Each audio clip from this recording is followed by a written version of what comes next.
morning, good afternoon, good evening, good whenever it is you're tuning in. Welcome to... Oh, do I not have enough energy for you? Good morning, good afternoon, good evening. Thank you for tuning in to the Morning Zoo. Whoa! God. Wacky. I'm so zany in the morning. Blah, blah, blah, blah. Is that better? No, go back to the other Okay. Thank you all so much for listening.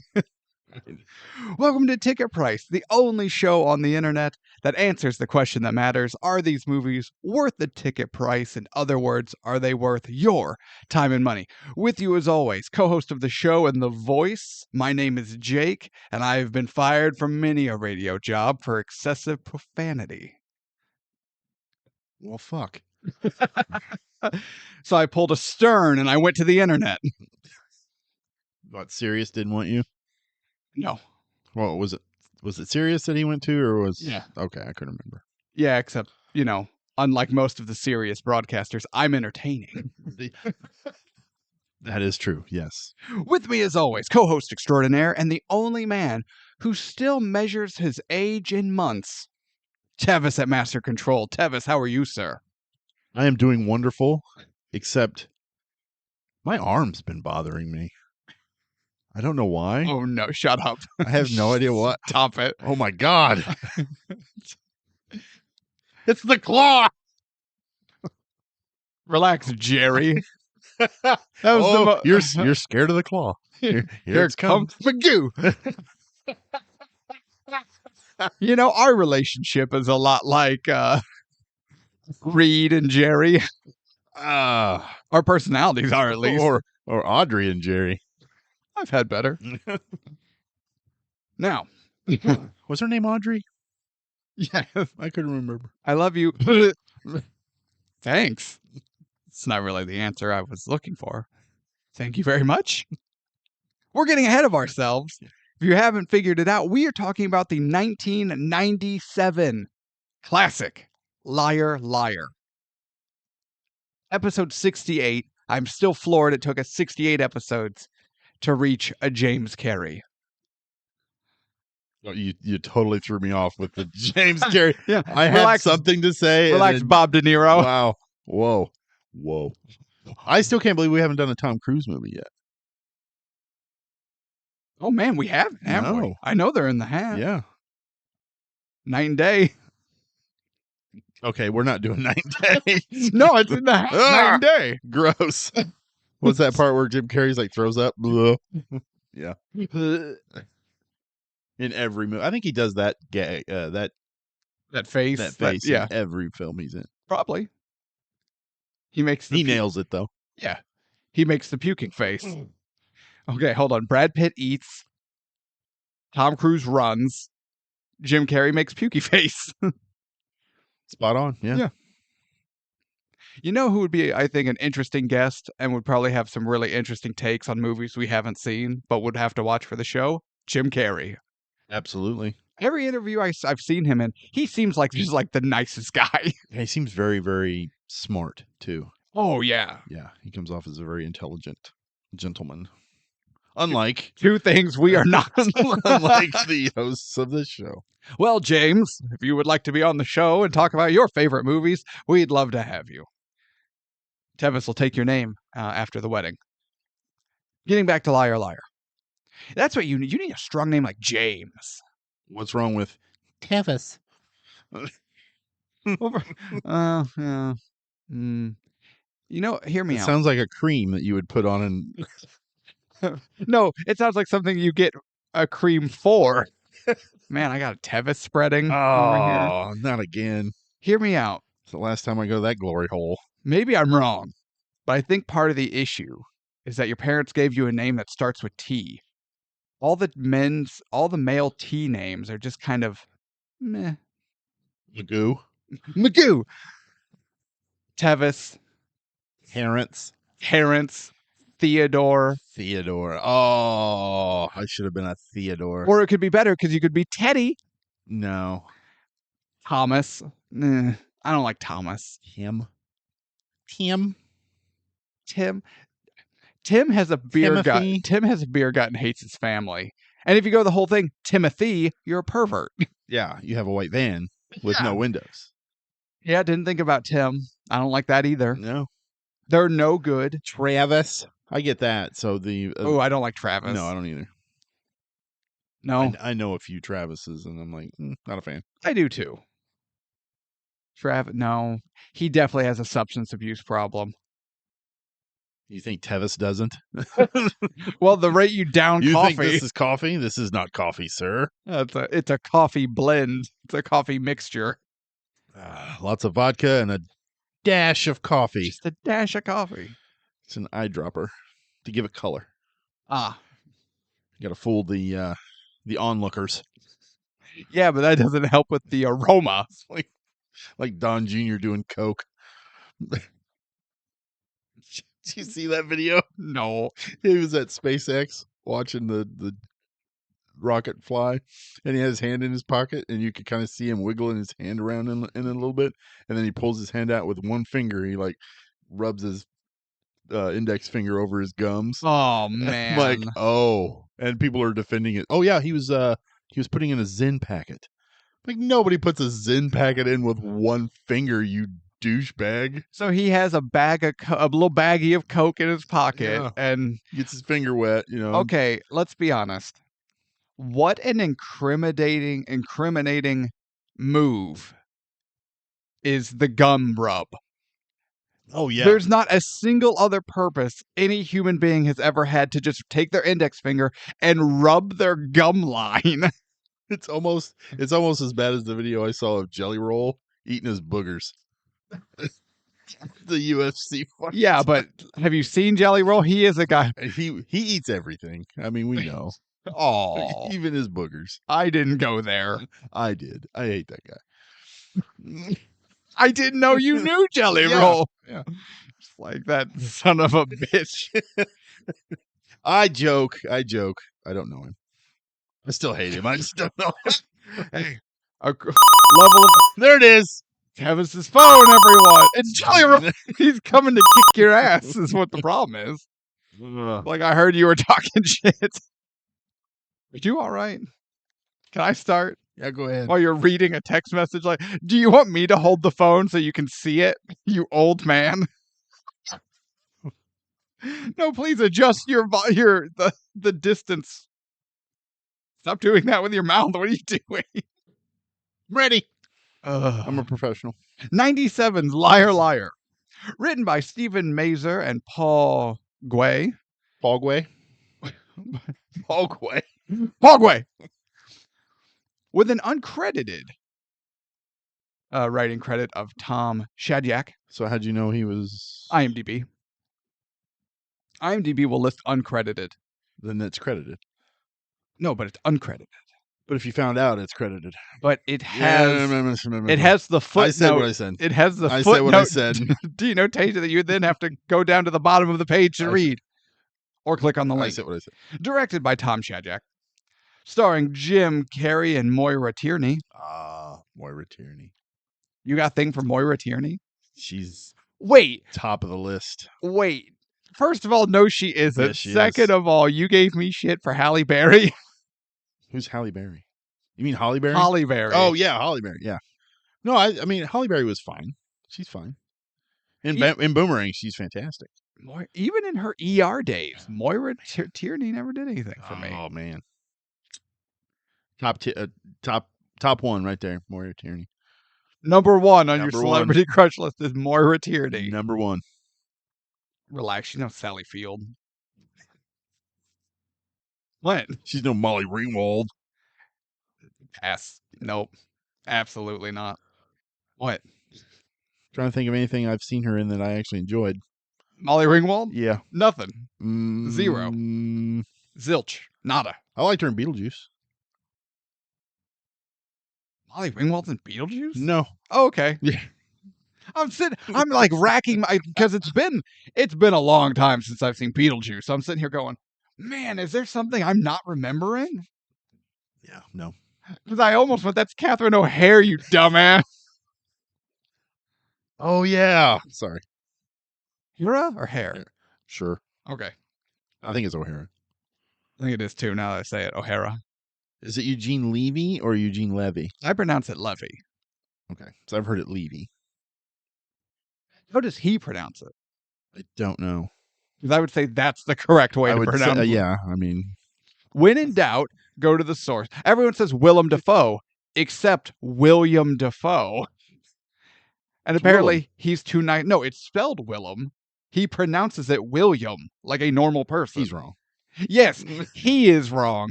I've been asked to pronounce my name when I say it. They're like, "Are you sure?" I'm like, I'm pretty sure. I've had it for like 40 years. Are you sure? Yeah. Here's the thing, though. I would be worried about disagreeing with William because he will club you to death with his massive hog. Okay. I have heard William Dafoe's penis described as so large, it's upsetting. It hurts your eyes. I can't remember what movie it was. He had a sex scene, and he was like, "Sure, let's do it," because he's a professional. Well, yeah, and if you And the scene required him to go full frontal, and he was like, "Sure." And everyone was so weirded out by he needed a penis double to be smaller, so it wouldn't just scare the first 5 rows of the theater. Jesus. Okay. When you're packing that much meat, you're never wrong. I tip my cap. I'm just saying. Now, budget. Back to Liar Liar, where everyone has normal sized penises. I'm sure. Even Jennifer Tilly. Normal sized penis. Budget made I with was gonna say his boss that he has sex with. I can't remember her name. Meredith? No. Yeah, Was it or Meredith? whatever her name was. She's not important enough to remember. Now, budget. Can I continue, please? Made with an estimated $45 million. With a worldwide gross. $302,710,615. That's crazy. Well, this is 97. Yeah. This is peak. This is top of the mountain, Jim Carrey. Yeah, because wasn't this coming off of he'd done Ace Ventura, The Mask, Dumb and Dumber. Yep. And then went into Cable Guy. He went into The Cable Guy, which was a huge flop. That movie sucks. And then came back with this. And holy cow. Came back with a vengeance. Yes, he did. You know what? I've seen The Cable Guy. It's fine. It's all right. It's not as horrible as everybody, and even myself. When I first watched it, I hated it. Yeah. But I had a friend who really liked it, and I watched it a couple times after, and it's like, okay, this is not as bad as I remember, but well, Jim Carrey's given a weird character to portray. Just like the cable, I can't even remember the character's name. It's just like, but like the Cable Guy, he's just kind of like a weirdo. He's not like fun or entertaining. He's kinda just kind of a cringy. creepy cringe guy. And Matthew Broderick, I'm just not. Ferris Bueller, that's it. Glory. Oh, I forgot about Glory, but yeah, okay, Ferris Bueller, that's But it. here's the thing, though. Yeah, Ferris Bueller, obviously. And Glory, if you really think about it, he does fine in Glory. But when you look at the cast surrounding him in Glory, absolutely. and then it's like, oh my God, he's being carried by Lifetime Achievement winners. Yes. Yeah, everywhere he turns, it's like, oh my God, legend, legend, legend. Future legend, legend. Yeah. Because what? Morgan Freeman, Denzel. Yeah. That other guy.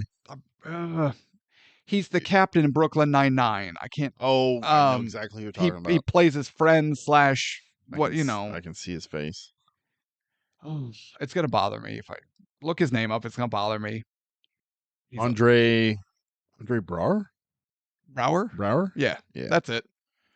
So yeah, no, it's just like he does a fine, suitable job.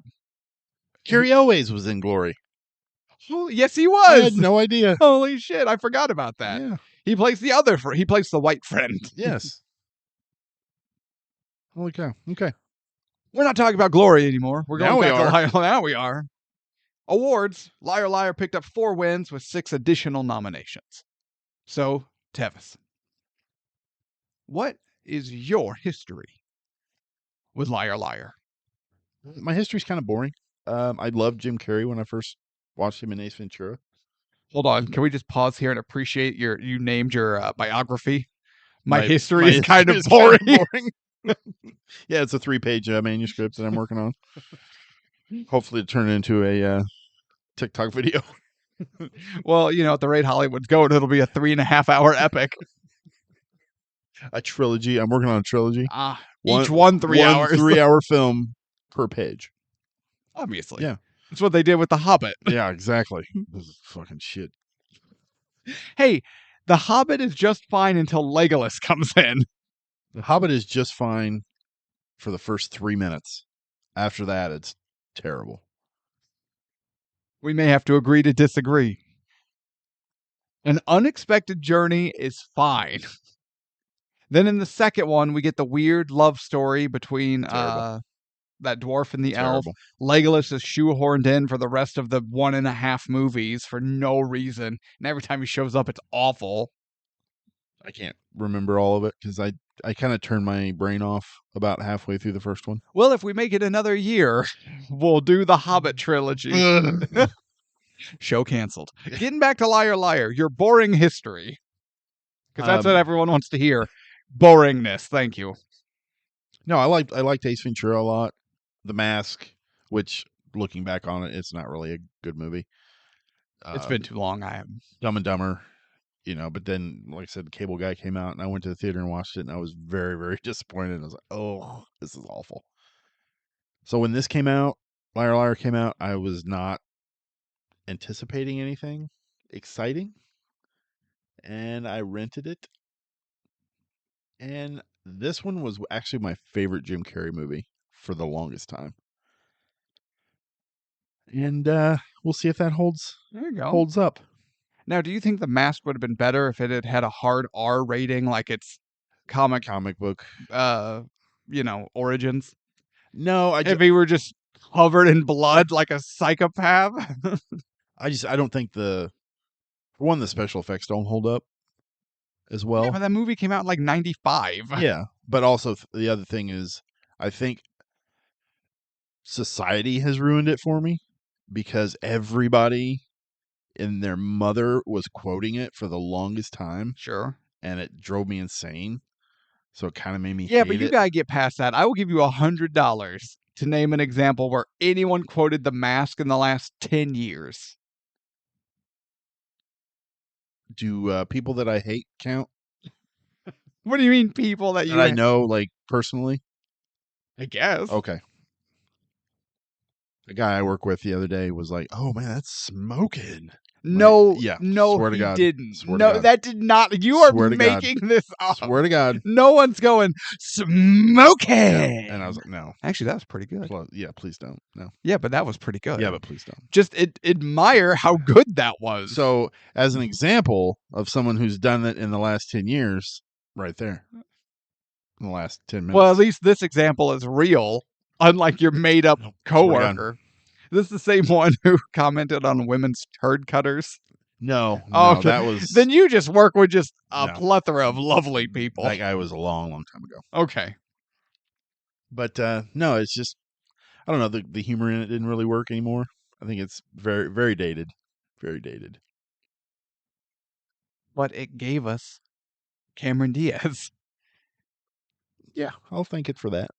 I like Cameron Diaz. You do? Yeah, I think she's good. You do? Yeah, I like her. She's funny. She is? Absolutely. Night and day. I'm pulling it from the hat, ladies and gentlemen. Stay tuned. I'm going to be so pissed. What is your history with Liar Liar? So, I definitely think either we rented it or enough time had passed it was on TV. But my mom was cool with me watching it because I don't know what it is. She hated like South Park, Beavis and Butthead, that sort of stuff. We watched it anyway. She just hated that we watched it. She was okay with The Simpsons, but like anything Jim Carrey did, she was okay with. So it's like this came out in 97. Let's say I first watched it in 98, 99. I don't know. that, but like we would watch it and laugh together as a family. Like, or it's like, Jake, what you doing? Oh, I'm watching Liar Liar. Okay. But like when you really think about like what's in this movie, this would not have been child appropriate at all. And I feel like that's true for most Jim Carrey movies, but parents are like, "Oh, Jim Carrey, he makes the funny faces, so I'll let my kids watch his movies." And he wins like Nickelodeon's Kids Choice Awards, even though no one in a Nickelodeon's Kids Choice Award audience should be watching Jim Carrey movies. I don't think they're as bad as Beavis and Butthead. Beavis and Butthead was okay for regular television. MTV. That's not regular television. No, we had MTV on our regular cable, so it had to follow regular TV rules. Yeah, I don't know. I think It wasn't PBS, but it was still, you weren't just walking around saying fuck this and fuck you and women exposing themselves or whatever. No, it followed regular TV rules. Liar Liar has more and worse language than Beavis and Butthead. But Jim Carrey makes the funny faces and does the funny voices, so it's okay for kids. maybe I just didn't catch any of it. There's a whole joke about inadequate sex scene. He had better. Yeah, but it's not over the top. No, but it's still, It's not gratuitous. It's just him going, I've had better.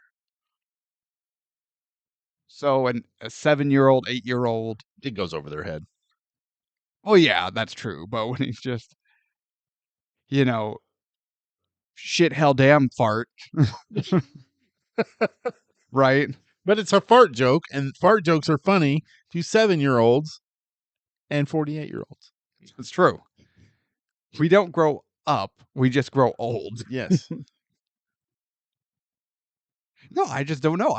I am still baffled when you think about Jim Carrey's body of work and the younger fan base he had in the 90s and 2000s. On looking back, I'm just going, none of you little bastards should be watching these movies.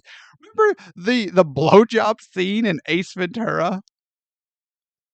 No. You know, the first one. Enlighten me. So the movie opens, he rescues that lady's dog from her ex-husband. Oh, yeah, okay. Yeah, and he's grabbing a hold of the... And she's like, yeah. well, I don't have any money, but... And he's like, well, that's going to be a problem because my car sustained a lot of damage and it's a, you know, rare one of a kind. I could take your pants off. Let me think. Yes. And then she takes his pants off and then it cuts to just him waist up. You can't see her.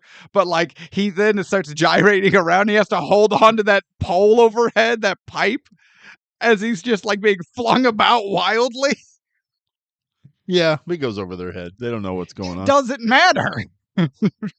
There's all kinds of shit in cartoons that goes way over the kids' heads. Yeah, but no one's getting a blatant blowjob. Really? What cartoon? Toy Story. What? Yep. It has boner jokes. No, who's getting a blowjob in Toy Story? Woody. What do you think Woody and Bo Peep are doing when nobody's looking?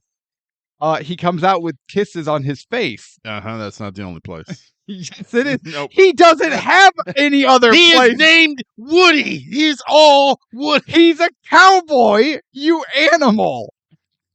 You're just Buzz. You're making the joke from the internet joke that Andy's mom's toys have the same names of Woody and Buzz. That's what you're doing right now. I didn't even know that. There are no blowjob jokes in Toy Story. Should have been. No, there shouldn't have been. Been a lot funnier. Just because something will more than likely go over a child's head does not mean it should be in a children's movie. You have to give content for the adults as well. You don't have to give blowjob content. What are we doing? What movie? I almost said blowjobs. No. I was like, wait, no, we're not doing blowjobs. I think that violates the podcast terms of service. I think Spotify will take us down. Would be an AMSR. Ooh, and now I'm going to rub bread over the microphone. Isn't that nice? God. Can we get back to Liar Liar, I'm please? hoping. I'm just saying, I think too many children watched Jim Carrey movies back in the day. That was the longest history I've ever heard. Yeah, at least mine was interesting. I set up mine as being boring because it was boring. Well, I set up mine as being long-winded because I started talking. Good point. Thank you. Are you ready? Damn.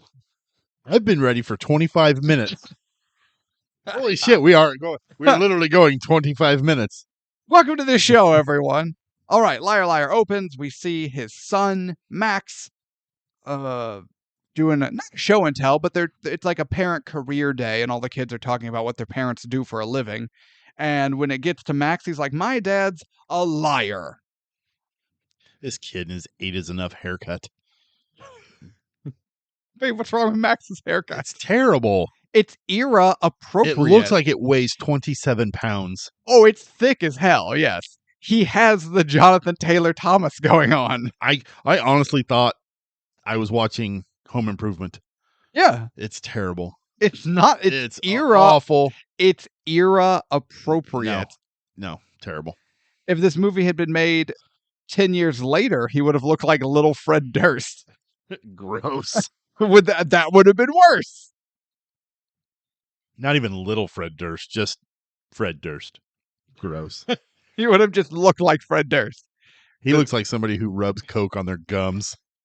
And no one hates guys who wear their baseball caps backwards more than Tevis.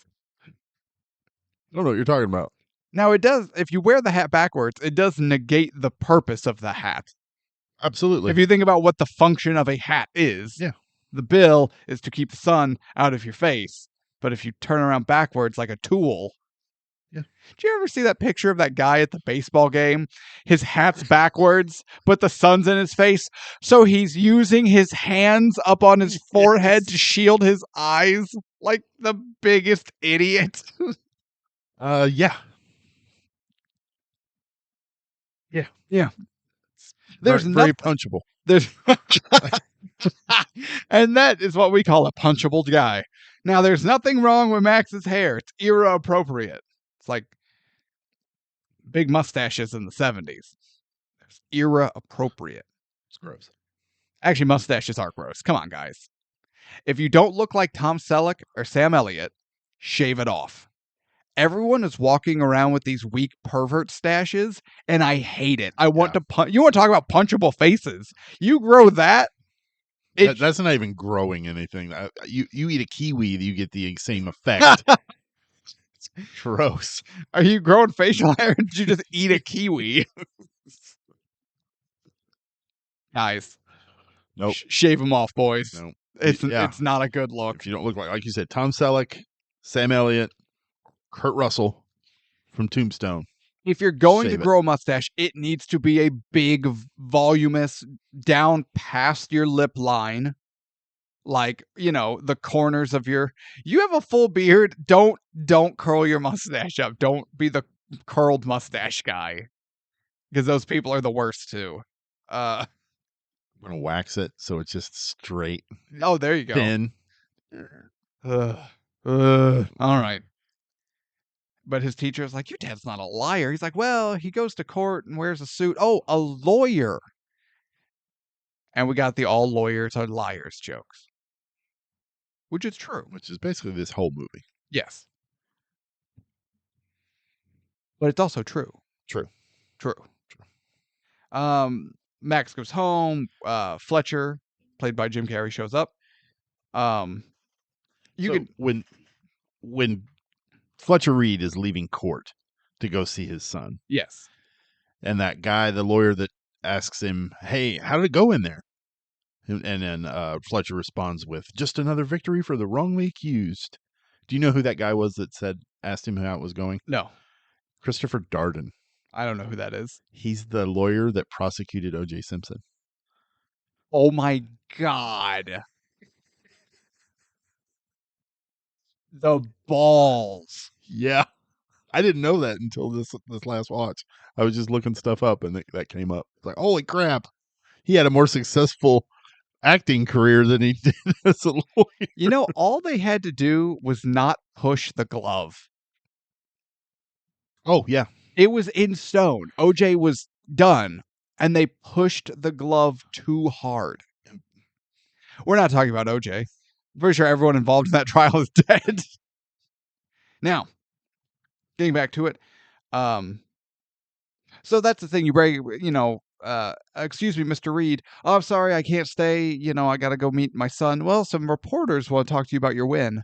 Oh, how's my hair? And he darts over, and you're like, oh, he's kind of a sleazeball, yeah. So then he's late, but he does finally show up.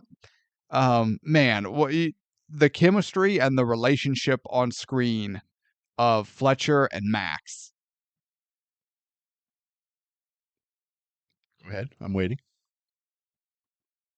What are you are giving me some kind of eye. I'm waiting to see your hot take here.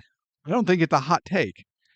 You could clearly tell Max loves his father, and Fletcher does love Max. He's not a good dad, but he does love his son.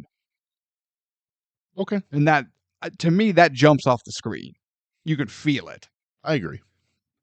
I'm like, I'm not making a hot even take. even though if I was Fletcher Reed, if my son had that haircut, I would not love him.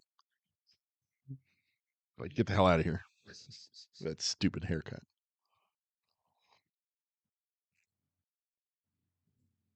I said what I said. Okay. I almost went somewhere and I didn't. I might hit it with you when we're off air. Okay. Now, then he lies to his ex-wife about why he was late. Which I don't understand why he lied. It's at this point when you really, because you bring up a good point. Why did he even lie? He could have just said court ran late, but he's just. I know, he goes on all these excuses. Oh, I got pulled over. But at this point, I think he's a full-on habitual. It's almost like he has to. It comes off that way. Yeah, like no, he started. I guess that's the point. Yeah, is like it's just who and what he is. He is a liar. Yeah. But they start talking. Then surprise Carrie Elwes. You're just gonna gloss over Moira Tierney like that? Yeah.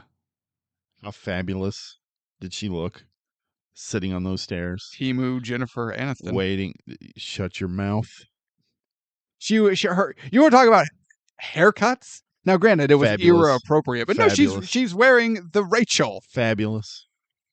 No, it's not the Rachel. It's the Moira. It's not the Moira. It's the Moira. It's not the Moira. She has the Jennifer. The boy has the Rachel. Well, no, the boy is sporting the Rachel. They both went into the salon. No, and the Moira got the haircut, and the boy's like, "No, I want one too." They went into the salon, and she said, "I want the Rachel, and my son wants the Jonathan Taylor Thomas." And the stylist went, absolutely. Yeah, it's the exact same haircut. It's just if it's on a woman, it's the Rachel. If it's on a child, no, it's the Jonathan. part is different. Nope, you can't. Nope. Oh, I'm sorry. It's a little more to the left. The part is different. What do you know about hair? What do you, bald-ass Tevis, know about hair? I have hair on my face, on my back, on my feet. Coming out of my ears. Yeah. At what age do you get hair in your ears? I'm like, I woke up one morning and there was nothing. And then the next day it was like bushes. Probably your 40th birthday. God. Woke up, turned 30 years old. My back hurt. And I went, why does my back hurt? I guess I slept funny. That is a true statement. That is a true statement. You wait, sir. I know it's wait till you hit 40. Then you're going to have just ear hair. Oh, I have to call into work. I slept wrong. Yeah. You sneeze and you're out for the whole day. Sucks. No, that's just because you have that untreated hernia. Oh, yeah. I told you to get that looked at, not by me. I keep pushing it in. It's fine. Can I get to Carrie Elwes, please? It's like a fidget toy. Would you like to talk more about Moira Tierney?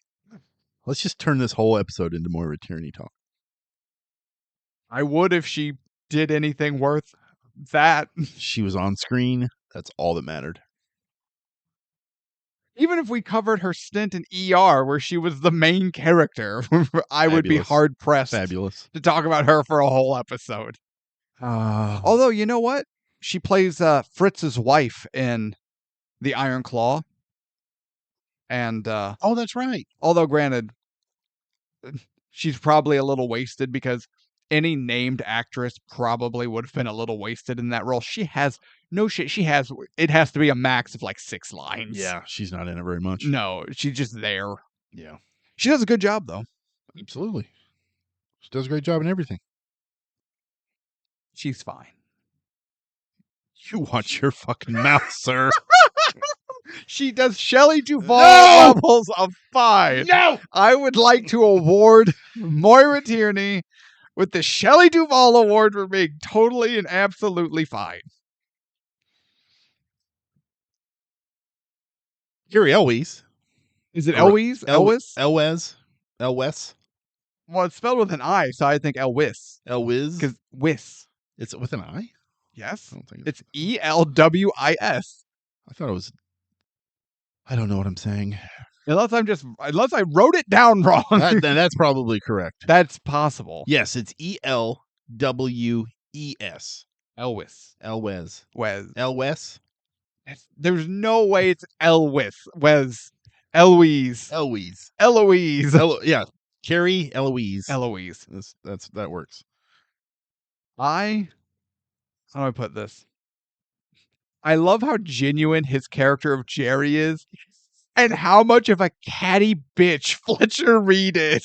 I know, and Jerry does nothing wrong Except at all. exist. At all. And I love the fact that they don't make him the villain, because they could have done that easily. Oh yeah, where it's like he's like the potential stepfather who's also kind of an abusive jerk or something. No, he's the nicest guy. The nicest guy, and oh my god, he would be so made fun of in high school. You know, he was made fun of in this movie as a grown man. But yeah, Magoo. Did you see that? He struck the child. Hey, Maximilian. I love Carrie Elwes. I think he's great. Oh yeah, but I just love how Jim Carrey, his performance goes from like high energy, super charismatic, like douche to just full catty bitch. It's so funny. I love it when he gets the glove. Max gets the glove, and he shows Jerry. Hey, great gift, Dad. Thanks, son. I'm glad my gift could bring those two together. My plan to phase myself out completely is almost complete.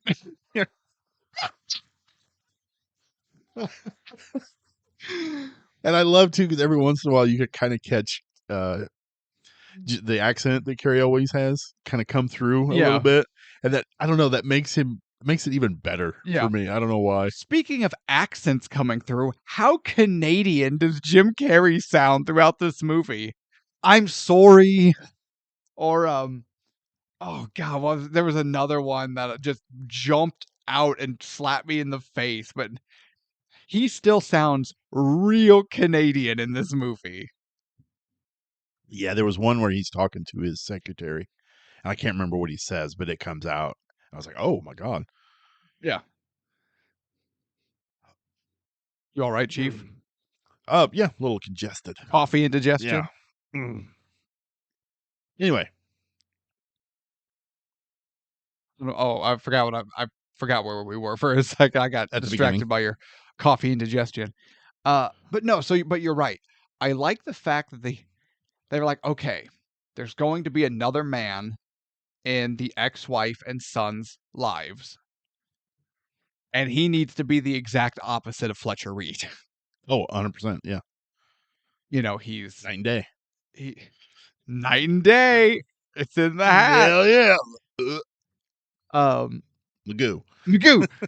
He's genuine, and you know that dude has never broken his word once. No. He has sustained bodily harm to keep a promise. That would not surprise me one bit. Should Audrey and Max have left for Jerry? We're not there yet, but let's just, there's our open question. So we meet Jerry. So then it cuts to we see Fletcher Reed's bosses interviewing a lawyer in their firm to take on a high profile case worth a lot of money to the firm. I guess it's not that high profile, but there's millions of dollars involved, so it's fairly high profile. It's not like the aforementioned OJ levels of high No, not that high profile, profile. but No. regardless.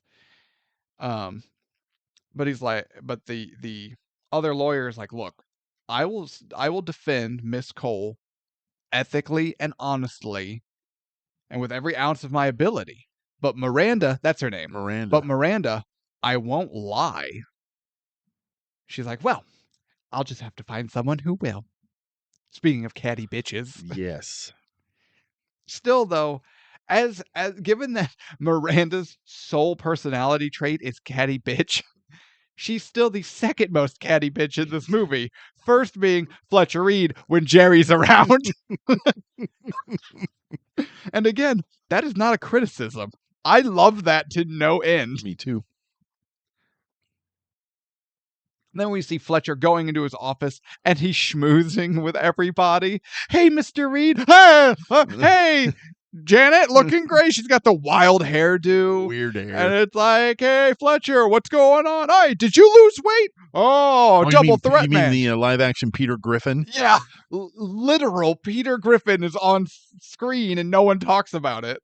He's just like, oh, looks and personality, double threat guy, Hey, Mr. Reed, hey, man. It's Dave. I know. I've been in that situation where I'm supposed to know the guy's name, but I don't. I'm really good with faces. I'm terrible with names. So I'm like, hey, buddy, what's going on? Because it's been such a long period that I've known this person that I can't say, what's your name again? Nope. It's awkward. See, here's how I get around that, and it mostly works. If you say man, buddy, dude, bro, whatever, you're kind of tipping your hat you don't know their name. So just drop it. Oh, what's going on? Oh, yeah. And no one, and you just move on. The question never comes up. Then when we have our exchange, I turn to my wife and help me out. I'm like, who the hell is that and why do we know them? Yeah, see, I can't do that. Humpa.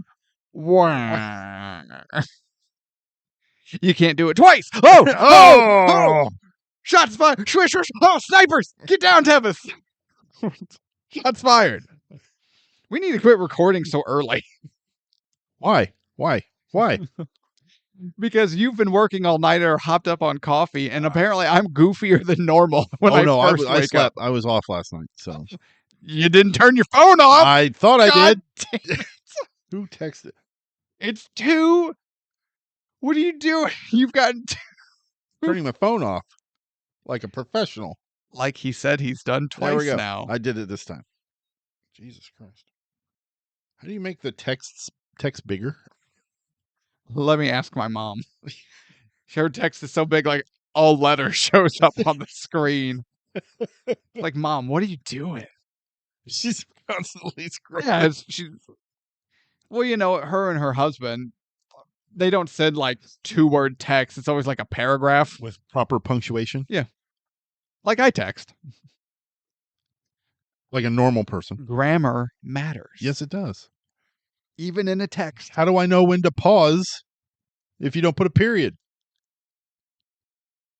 So, hey, we're getting together to eat, period. Grandma's bunions are acting up. Hey, we're getting ready to eat. Grandma's bunions are acting up.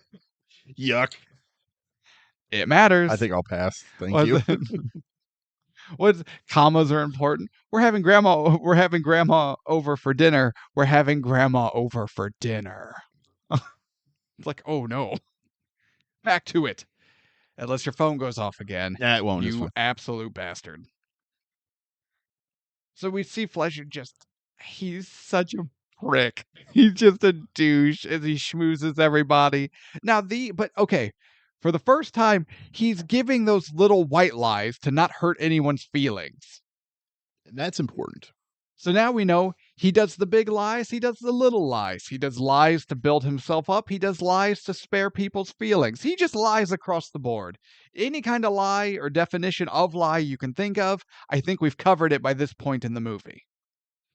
Yes, I would agree. But that's And getting a cup of coffee. I'm so angry right now. I hope you choke and die. If anyone is looking for a job that doesn't pay any money,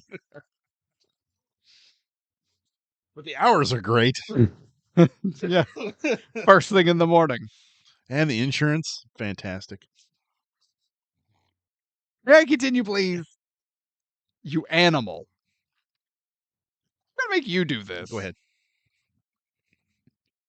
So Fletcher's talking to his secretary, Greta, and that's when we're getting, she's going through his list of phone calls, and he's like, no, don't want to talk to them. Just tell them this. Nope, don't want to talk to them. Tell them, oh, your mother called again. I'm on vacation. This is like the 6th week in a row. Avalanche. Power's out. Phone lines are down. Can't talk to her. Break mother's heart. Got it. All right, boss. Also, Miranda wants to talk to you. Oh my God. How much ass do I have to kiss to make partner around here? Why don't you just ask her yourself? Miranda! I didn't see you there. Oh my Yeah. God. Such an ass kisser. Right. He's just like, you're so like smarmy, I think is the right word here. Yes. But it's now lined out that Fletcher will represent Samantha Cole in the upcoming divorce trial. And so we get that. Then it cuts back to Audrey and Max and Jerry. Jerry proposes, kind of.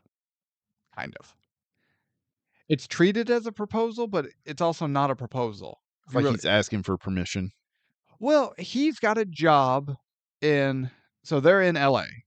He has gotten a job in Boston to take over as the hospital administrator.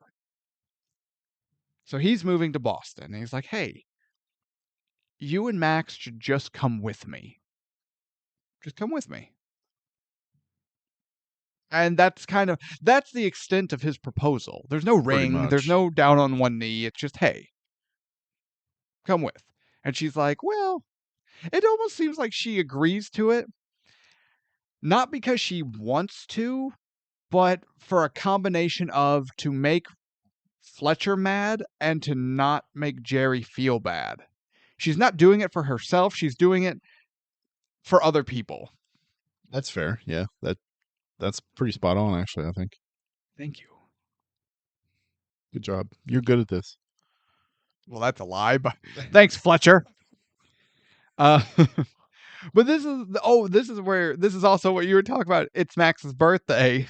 And he's like, Max, why? Jerry's doing the birthday punches to the arm. 1, 2, 3, 4, 5, and 1 for good luck. Did you see that? He struck a child. Like, you canny bitch. So funny.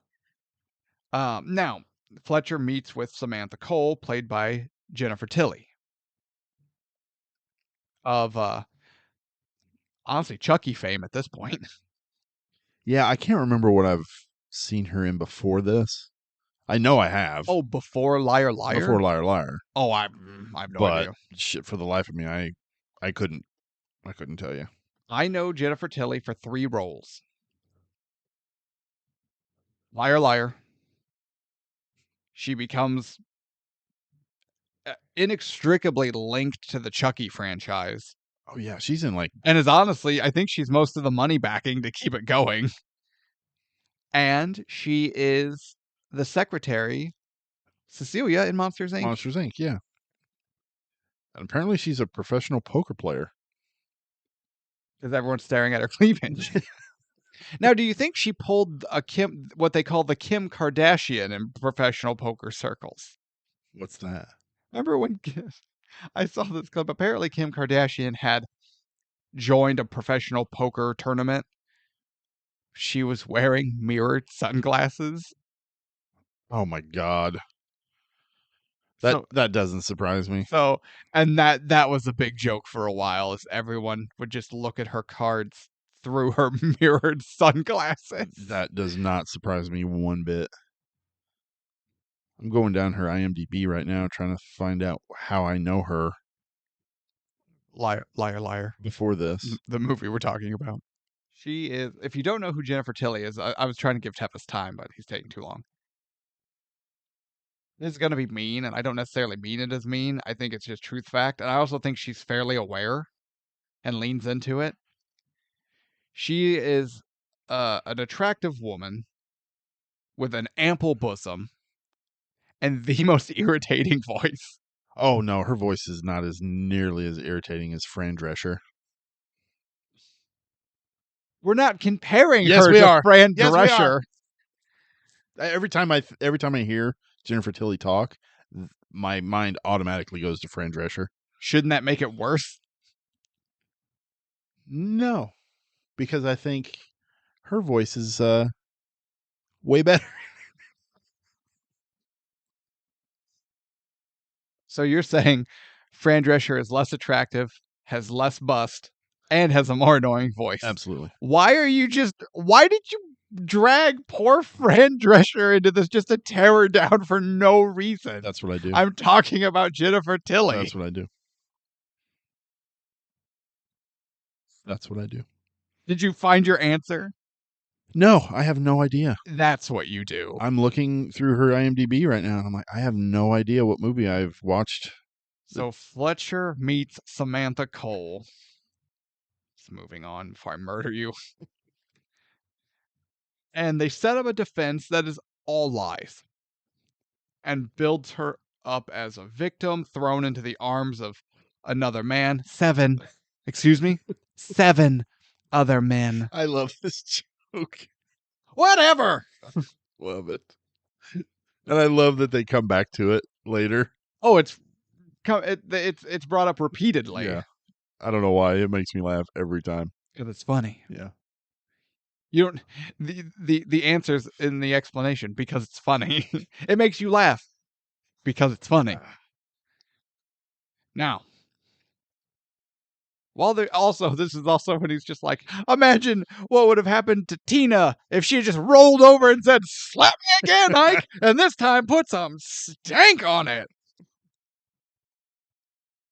I love how animated he gets when he's explaining all this. Well, it's Jim Carrey. I know. I love it. He's the rubber band man. But he's animated, but he's not Jim Carrey animated. It's reined in. Sometimes Jim Carrey can get overly. The Mask. Well, he does it a little bit in this too. Oh yeah, a few times, but not nearly as bad as some of his other ones. But I liked him in this a lot better than The Mask. Then it cuts. Then we see. Tonight is the night of Max's 5th birthday. 6th birthday? No. 5th birthday. Oh, I thought he was 6. No, Jerry gives him the 6th one to grow on. That's right. Okay. I just explained this. I know. I wasn't paying attention. I know! I was looking up Jennifer Tilly. Why are you here? Stop looking at pictures of Jennifer Tilly.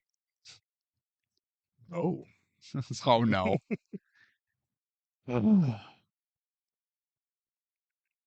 Fletcher has... Jennifer Tilly and Fran Drescher in a rap battle? Holy cow. I go home. You know what? I don't feel good. I gotta go home. Imagine sick. them two in 8 Mile when they're. Oh, I'm imagining them two, but it's not a rap battle. Oh, can I continue, please? Yes, I wish you would. Shut up. It is the night of Max's birthday. Fletcher is supposed to be there. Obviously, he said he would be there. He promised he would be there, and now he's calling to cancel because the boss is really riding him. As Miranda is so taken by Fletcher's dishonesty that they must have sex right now. And he's like, you know what? We must have the sex right now. And so they're having the sex. So so Fletcher calls and his cancels his appearance at his son's birthday. What a dick. Right? What a dick move. You can't just set her to the side and let her percolate till the next day. Yeah, or eat later in the evening. Just come back later. Yeah. It's your son. It's going to be a 2-hour event max. Max. Yeah. Yeah. Nope. Terrible guy. Yeah. All around. Yeah. But he's also supposed to be. I understand, but And then, so he and Miranda are in the process of doing it. Apparently, she likes it really rough, and I don't. The lip biting. yeah, that was a little over the top. I'm not a lip biter. I'm not into lip biting. Don't bite my lip. Little ear nibble, that's cool. But she's like chomping. She like drags him. Yeah, that's what I'm going. No. You're not dragging me around the room by my lip with your mouth. with your teeth. No. No. Mm-mm. So this spurs Max, heartbroken Max, to make a decision. And for his wish, he wishes that his dad would be completely unable to tell a lie for one full day. He blows out the candles. That's when Reed and Miranda wake up the next morning, and she's like, "That was fantastic. How was it for you?" "I've had better." The look of it's shock.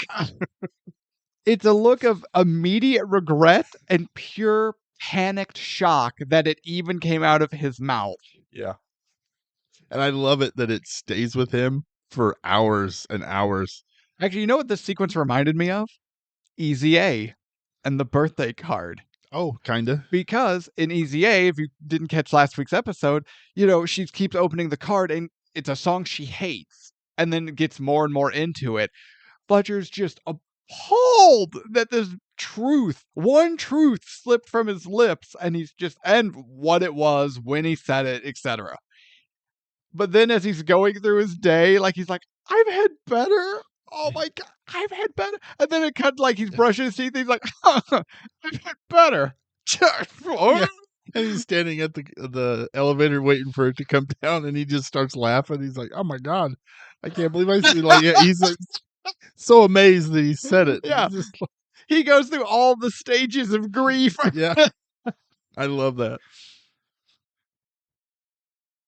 And that's actually when he makes it into the courtroom, and the judge asks how everyone's doing. He's like, "Well, I'm actually a little upset about a bad sexual episode I had last night." And everyone's just like, "Oh my God." He's like, "Well, you're still young. It'll happen more and more." I love this judge. The judge is phenomenal. Yeah, he's such a good actor. Jason Bernard. Ah. We know him from While You Were Sleeping. We do? Yeah, he was Sandra Bullock's boss. Oh, okay. Yeah. You want a little downer news? He's dead? This was his last role. Liar was? Yeah, he died shortly after it was done filming. Oh. He doesn't strike me as that old. And Liar, like. Yeah, I'm not sure how he died, but that's just the information I found. Well, okay. R.I.P. Yes. So, Fletcher is now in panic mode because he's discovering he cannot lie. He gets a recess and he goes to his office and he goes through his office schmoozing.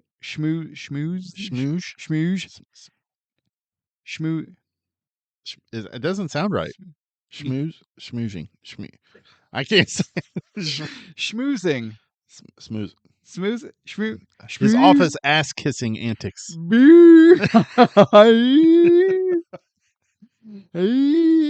Is my face drooping? I feel like my face is drooping. It's like Fletcher Reed trying to explain his trial to the prosecuting attorney. Well, he goes to the office to schmooze you, beat you.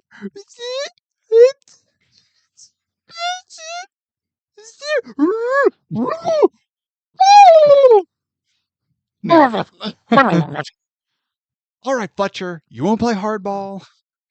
But he tells the truth to You wanna play everyone. hardball? He goes back to his office. What do you think of the dress, Mr. Reed? Whatever takes the attention off your head. He is. Hey, He's mean. Fletcher, what's up, man? Your cholesterol, fatty, dead man walking. Terrible. Hey, Mr. Reed, you're not important enough to remember. Hey, will it be, Mr. Reed, a pockmark eventually? That's what got me too. I understand he has to tell the truth, but apparently his knee-jerk base form is complete dick. Just brutal. Brutal honesty. You can be honest, but damn. Apparently this curse has made him uber honest, unashamedly honest, brutally honest, and it's hilarious. Your cholesterol, fatty, dead man. Well, I was watching that going, oh my God. That was the worst one. That was the worst one. Because he didn't stop. He just kept going. I'm like, okay. That poor Peter Griffin. Hold on. So now he gets to his office. He's like, okay, I gotta lie. Something simple, something basic. Sees a pen. Perfect. It's a blue pen, and he's gonna write that it's red. This is the my favorite. pen is, and then it like scribbles, and he can't do it, and he like gets it. So he's like, I will break it off if you don't write it. So it now also turns into a gag where the truth-telling curse is its own sentient being in his hand. Love it. And it's like he has no control over his hand because he's trying to make his hand lie, but the curse won't let it. It's borderline Evil Dead when Ash has to cut his hand off with a chainsaw, except instead of like whatever the Deadite curse is, it's this, birthday wish truth-telling curse. Because he's trying to write it and it won't, and then his hand is freaking out and like throws the pad, knocks all the shit off his desk, and he's like, write it, and that's when it turns like a snake. Like eyeballs him. Yeah, and he's like, and then he's like, and then it starts coming for him, and he's trying to like stop the pen from attacking him. My favorite part of the whole movie is this scene. It makes no sense. But it dumb. Yeah. But it's so great. It's funny. It's so funny. It works. Like, you're right. It's dumb. It makes no sense. But with what we've experienced up to this point, what the joke is, and the fact that it's Jim Carrey doing it, and the way he can sell absolutely these ridiculous antics, it works. This works for me. Absolutely. That's where Greta comes in, and his face is just covered in the word blue. And I love when he tells her what's going on. He's like, the pen is blue. The pen is blue. The goddamn pen is blue. So wait, you're telling me that you can't lie? You think it's crazy, don't you? You don't believe me. Ask me anything. Ask me something that you think I would lie about. Okay. When I asked for a raise, never mind. I don't want to do this. You said the company said no because it would create jealousy amongst the other secretaries. Nope, I gotta go. I got a meeting. I don't want to do this anymore. Big mistake. It's like, but you said you would then pay me out of your own pocket, but the company wouldn't let you, blah, blah, blah. He's like, I don't want to do it. Now, was that true? Or did you just not want to pony up the dough? And he's like, and then it cuts to her packing a box because she's quitting. Had a small problem with this part, and it's a huge nitpick. Okay. So Greta knows that he's a liar. Yeah. Because she's constantly lying for him. Yes. But she's surprised that he lied to her. Maybe she just thought, because like he has a good relationship with her. Right. They're friends. Right. And I think that's kind of what she was banking on. Yeah. And maybe it was just a power move on her part. Could be. Until she hits him with a story about her friend who had to pay the burglar $6,000 Yeah. because so a burglar comes to her friend's house, falls through a skylight, and lands on a butcher's knife that was left out on a cutting board. Yeah, cutting his leg. But it cut his leg, so he sued the friend and somehow won $6,000. And she asked him, "Is that justice, Mr. Reed?" "No, I'd have got him 10." Yeah, and the other part of that was when she says, "I remember when you gave me this antique frame from Tiffany's." Tiffany's. He's like, Garage sale, $6.50 marked down for 10. And then she just drops on the floor and you hear it break. Yeah. I mean, the issue with her being hurt that he lied to her, it doesn't ruin anything for me. It was just a small nitpick. I get that. Yeah. So he ends up talking to Audrey on the phone. And in the truth about, because she's telling him about Jerry's proposal. And then it comes up about, well, you missed his birthday. Well, that's not my fault. Well, you said, well, I know, but I was having sex. Well, I hope it was with someone very special. Well, that's the thing. It wasn't. Because it was my boss. I don't even like her, but I thought it could help my career if I made her squeal. Oh! He She throws the phone. phone. Okay. And the way he goes down on his back with his legs kind of, he crumples. that hurt me. I was like watching it. My legs kind of, oh God, that hurt me. He crumples. And this is another ongoing joke throughout the movie that I love. And it takes me back to you, Sarah, and I talking about Oscar and vaudeville humor.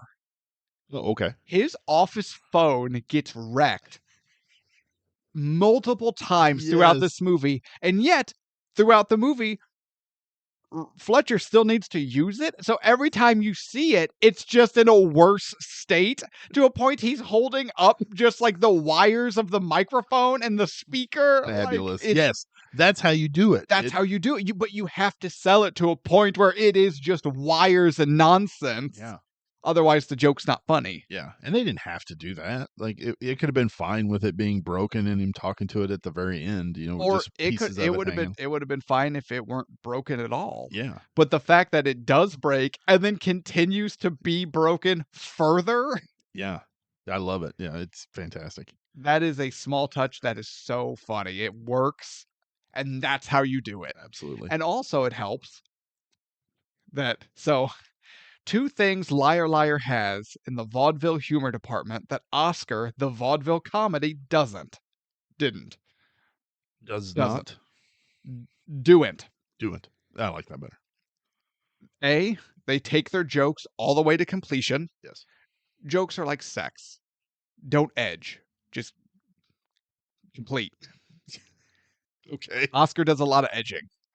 There's no payoff. Absolutely nothing at all with that movie. And unlike Sylvester Stallone, Jim Carrey can carry that sort of lead comedic performance. Oh, great. Yeah. Because he has the timing and the understanding and the ability to do it. Unlike Sylvester Stallone. The phone thing also does another thing for the story. It shows how desperate he is to get a new phone, to talk to his ex-wife about his son. Oh, yeah. Because he could have easily just been like, well, I can't call her because the phone's broke. But no, he's like desperate to get her on the phone to explain himself that he is using this phone that he has to rewire and just use pieces of it. So it's showing how desperate he is to get his son back. I never looked at it that way. I like that. I don't know if I could play. I think you put more thought into it than they did, though. Yeah, probably. But there's things that just because he could have just gone out into the hall to grab his phone, or he could have just reached down into his belt holster, pulled out his cellular wasn't phone. His cell phone in the car because didn't he lose his car at this point? No, we're actually just about to get there because he says, "Oh, that's right. Don't make any decisions. I'm on my way." That's true. That's when he gets in his car. And he breaks all the traffic rules and gets pulled over. And that's when he's like, "Sir, do you know why I pulled you over?" "Depends how long you were following me." Let's start at the top. He just rattles off all the stuff he did wrong in order. Yeah.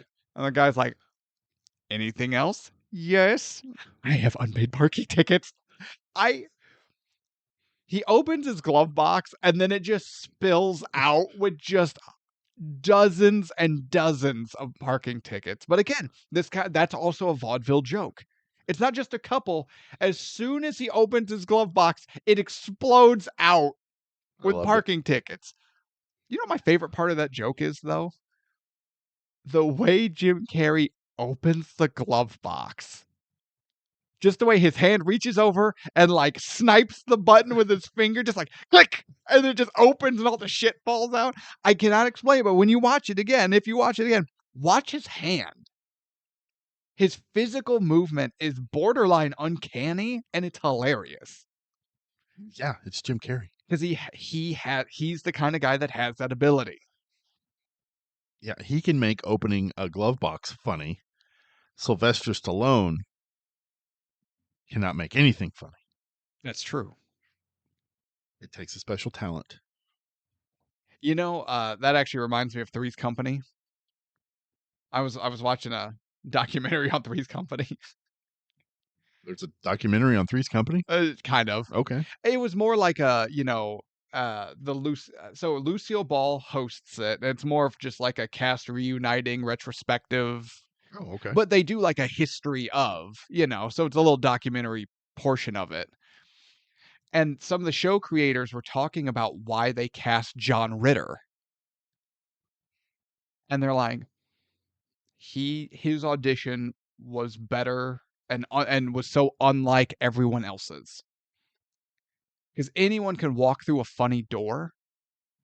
We were looking for a guy who could walk through a normal door in a funny way. And that was John Ritter. And it even showed like part of his audition tape. Really? And the whole thing was like just a normal, handsome, kind of just everyday guy trying to relax in a hammock. Oh. That's it. Normal hammock, nothing's gimmick, but it's all John Ritter's physical comedy and timing as he wrestles with a hammock for like 5 minutes. I have to check that out. It's actually pretty cool. Yeah. And those shorts are so short. Your balls are showing. Actually, there is an episode where his balls are showing. Doesn't surprise me. Yeah, I loved John Ritter. He was so awesome. Oh yeah.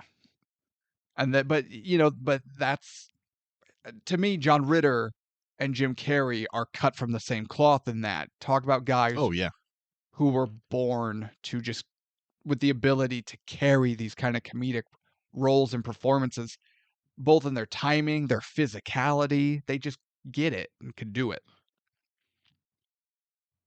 So Fletcher's car gets impounded. Audrey pays the $1,600 or whatever it was to get it out of impound. I love the part where he's like, "You scratched my car." Huh? No, I didn't. Where? Oh, that's where? Right there. And there's this huge, it's like a 2-foot scratch along the length of his door. And the way he does the whole to frame it with his arms. There again, that is literally exactly what we're talking about. It's so awesome. And he's like, "Oh, that was there when we got it." Liar! You're a liar! You know what I'm going to do about this? And he just goes on this rant about the justice system and how terrible it is. Fantastic. Even if I took you to small claims court, all it would do is drain 8 hours of my life, and you probably wouldn't show up anyway. Yeah. Even if I won, you'd stiff me anyway. So I'm going to piss and moan like an impotent jerk. Well, I take it up the tailpipe, and he does that arm motion. You've been here before.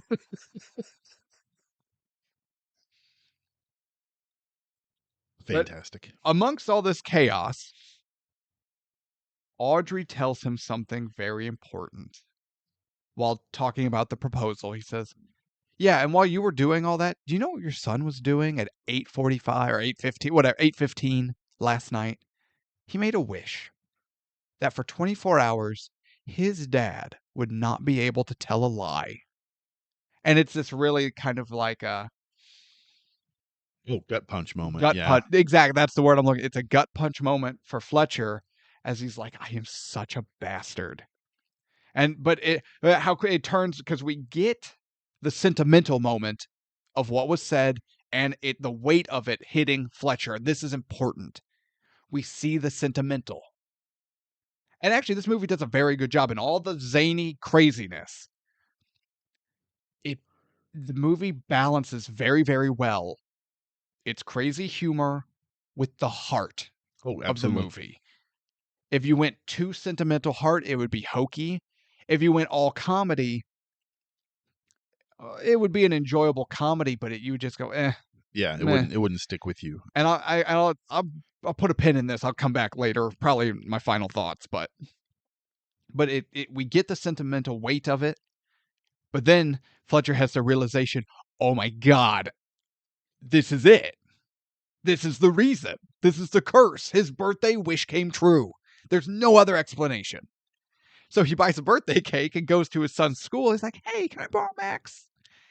And he's telling Max about it. And he's like, wait, you can't lie? Nope, ask me anything. Is wrestling real in the Olympics? Yes. On Channel 27? No. What's the other one? If I sit too close to the TV, will I go blind? Not in a million years. I do have a problem with that. Will they go blind? No. So he's telling the truth. That will still F your eyes up, kids. Oh, yeah. Especially with modern TVs. Oh, yeah. In the 4K ultra high def Jennifer Tilly cleavage, you will hurt your eyes. Sit back. It'll be a great time doing it. Stop it. And then, all adults have to lie, Max. Well, why? Well, okay, think about when your mom was pregnant with you. She gained 40 pounds, and she'd ask me, honey, do you still think I'm pretty? Well, it would have hurt mommy's feelings if I said she looked like a cow. So I had to tell a little white lie for mommy's feelings. Adults have to lie. And that's when Max is like, well, my teacher says true beauty's on the inside. That's just something ugly people say. And then, again, he immediately regrets saying it in front of his kids. Yeah. In front of his son. He's like, oh, shit. So they do the birthday cake. Max makes a wish to reverse the curse. He's like, I'm going to test it. Because there is a very lovely elementary teacher helping with a student over on the playground. I don't know what her name is, but she's very attractive. And Yes. he says something to her that we can't hear, and then we just see him get slapped. And all I could think is, A, what did he say to her? And B, what did he have to say to her to get slapped? He just needed to find out if he could tell the truth. Yeah, I have no idea what he said. Was he like, I'm going to comment on her bosom? Yeah, he should have learned it. Much like the woman, he commented on her bosom in the elevator. In the apartment elevator. Yeah. Everyone's been so nice. That's because your boobs are huge. I mean, I want to squeeze them. I mean, mama. Yeah, he got slapped for that one. Yeah, he should have learned his lesson. I don't think the curse has filter. A filter, yeah. And that's part of it. If you're looking for a need to explain how extreme he goes, like dead man walking fatty, all that, he is in essence cursed. Yeah, and he even says when he's laying on the floor after he told his ex-wife that he's having sex with someone he didn't like, he just was hoping to further his career. He's like, "What is wrong with me?" He goes, "I'm reaping what I sow. I'm getting what I deserve." Yeah, So yeah. The curse is like, screw this guy. And maybe that's why he's brutally honest. That's true. Because all he ever does is lie. So the curse is making him spill his deepest truths.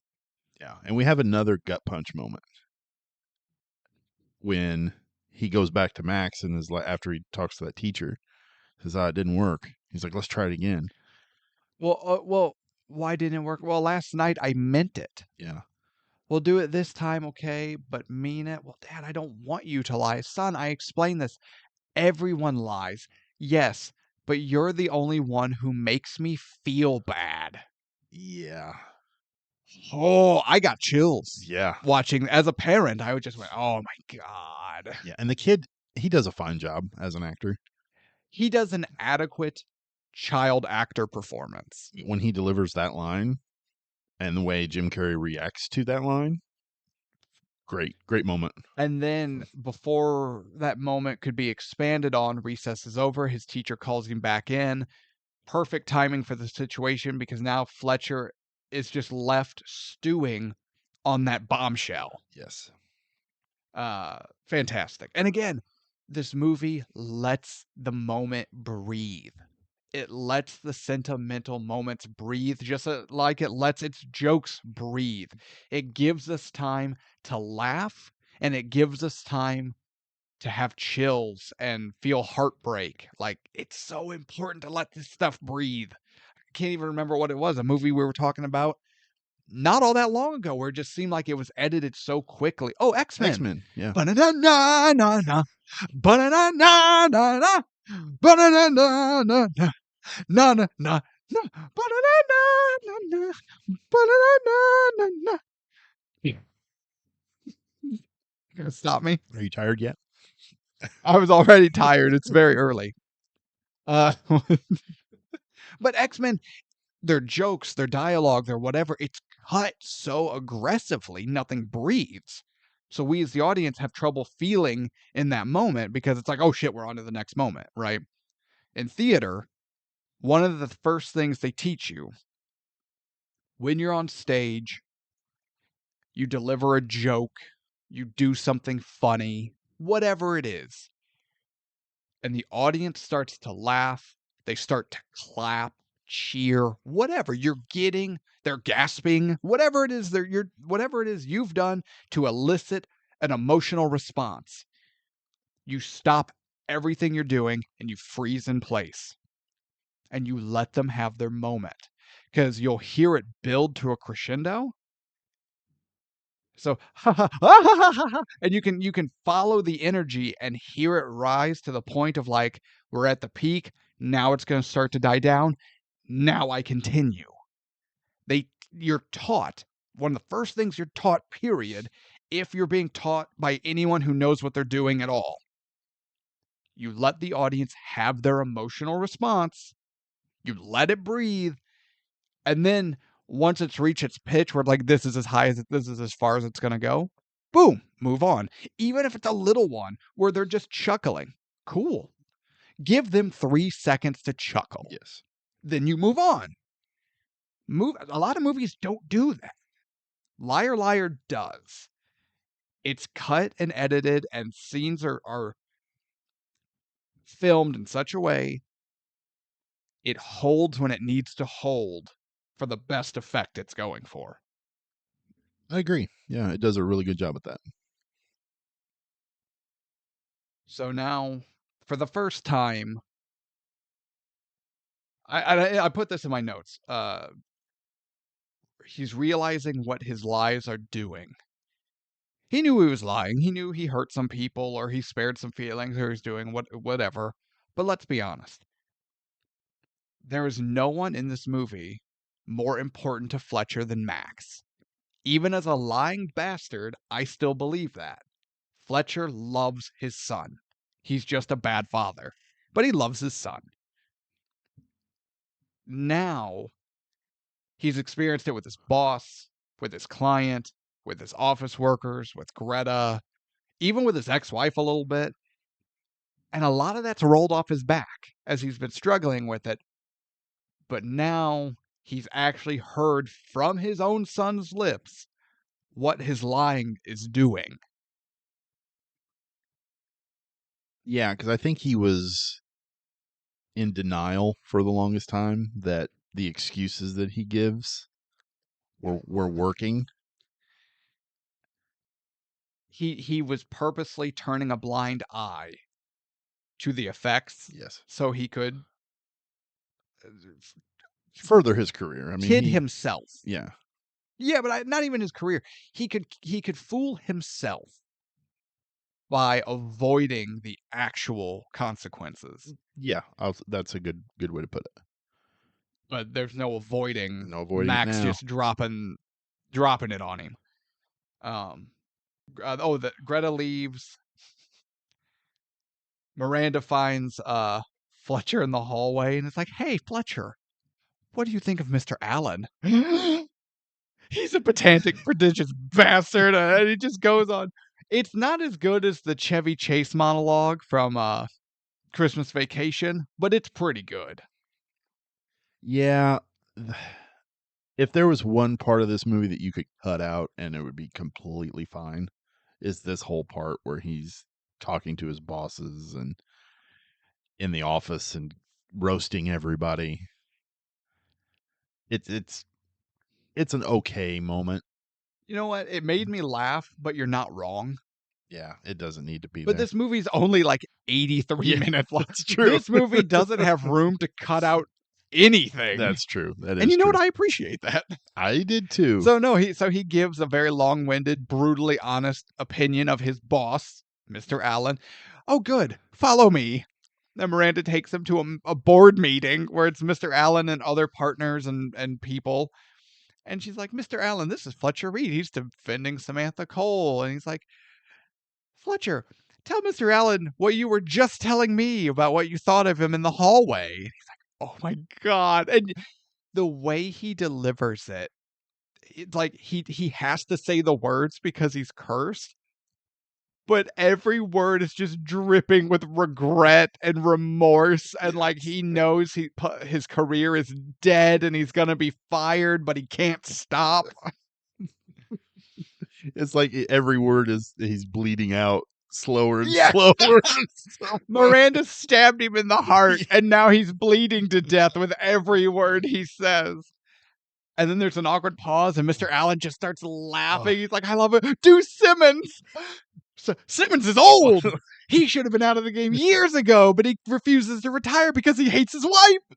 You know, she's the one that shows up at the Christmas party and gets plastered and calls him a hard R.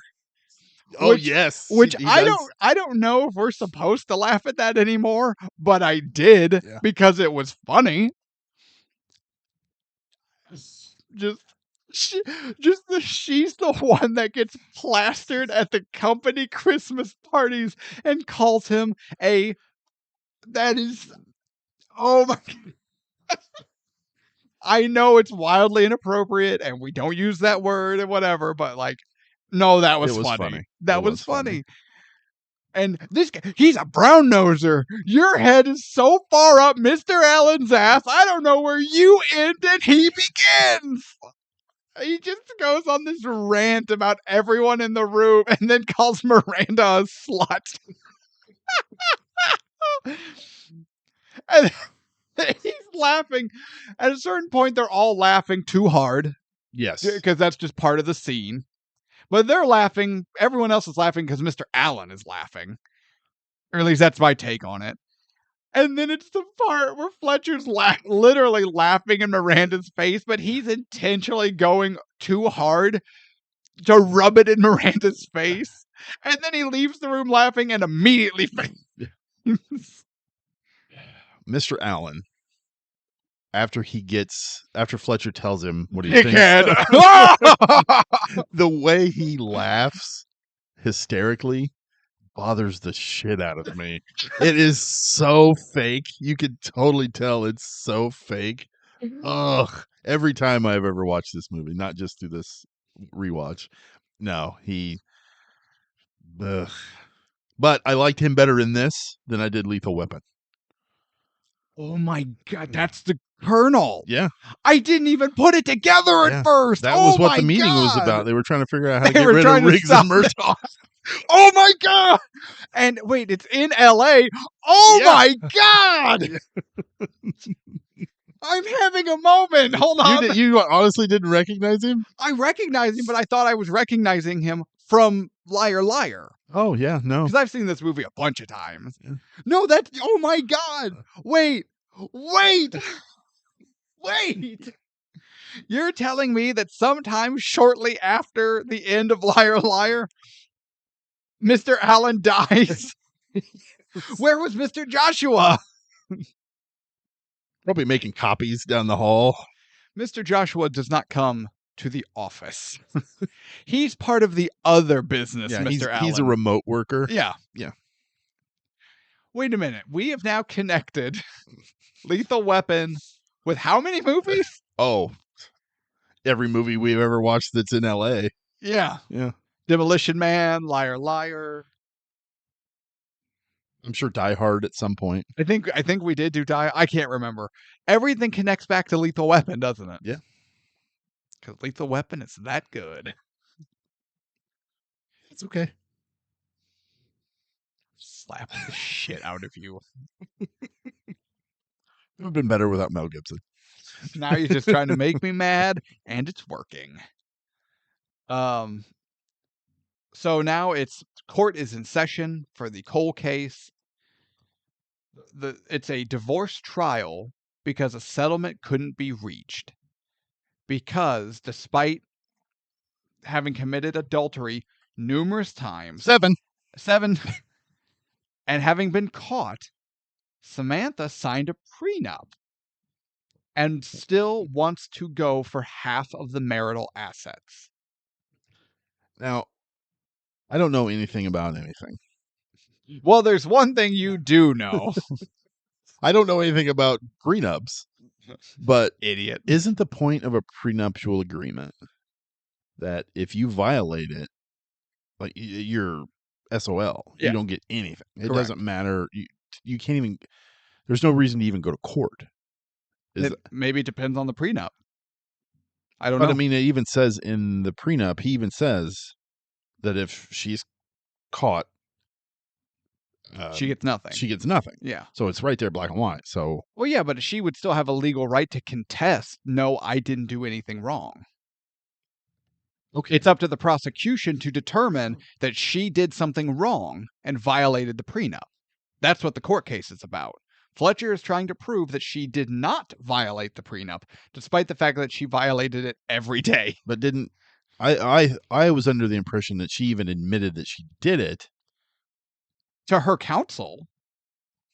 Okay, maybe okay. You I think you're right. Yeah. She didn't tell her husband. As we learn, his private investigator came to him with evidence. That's true. And then he filed for divorce. Okay. Because in the court, the prosecution has the PI on the stand. He explains what he saw, and he's like, "Well, what was Samantha doing during one of these liaisons, as you put it?" And he's like, "Well, I can't say exactly, but I do have a recording of one such encounter." And they play the recording. It's a very graphic recording of two people who talk way too much during sex.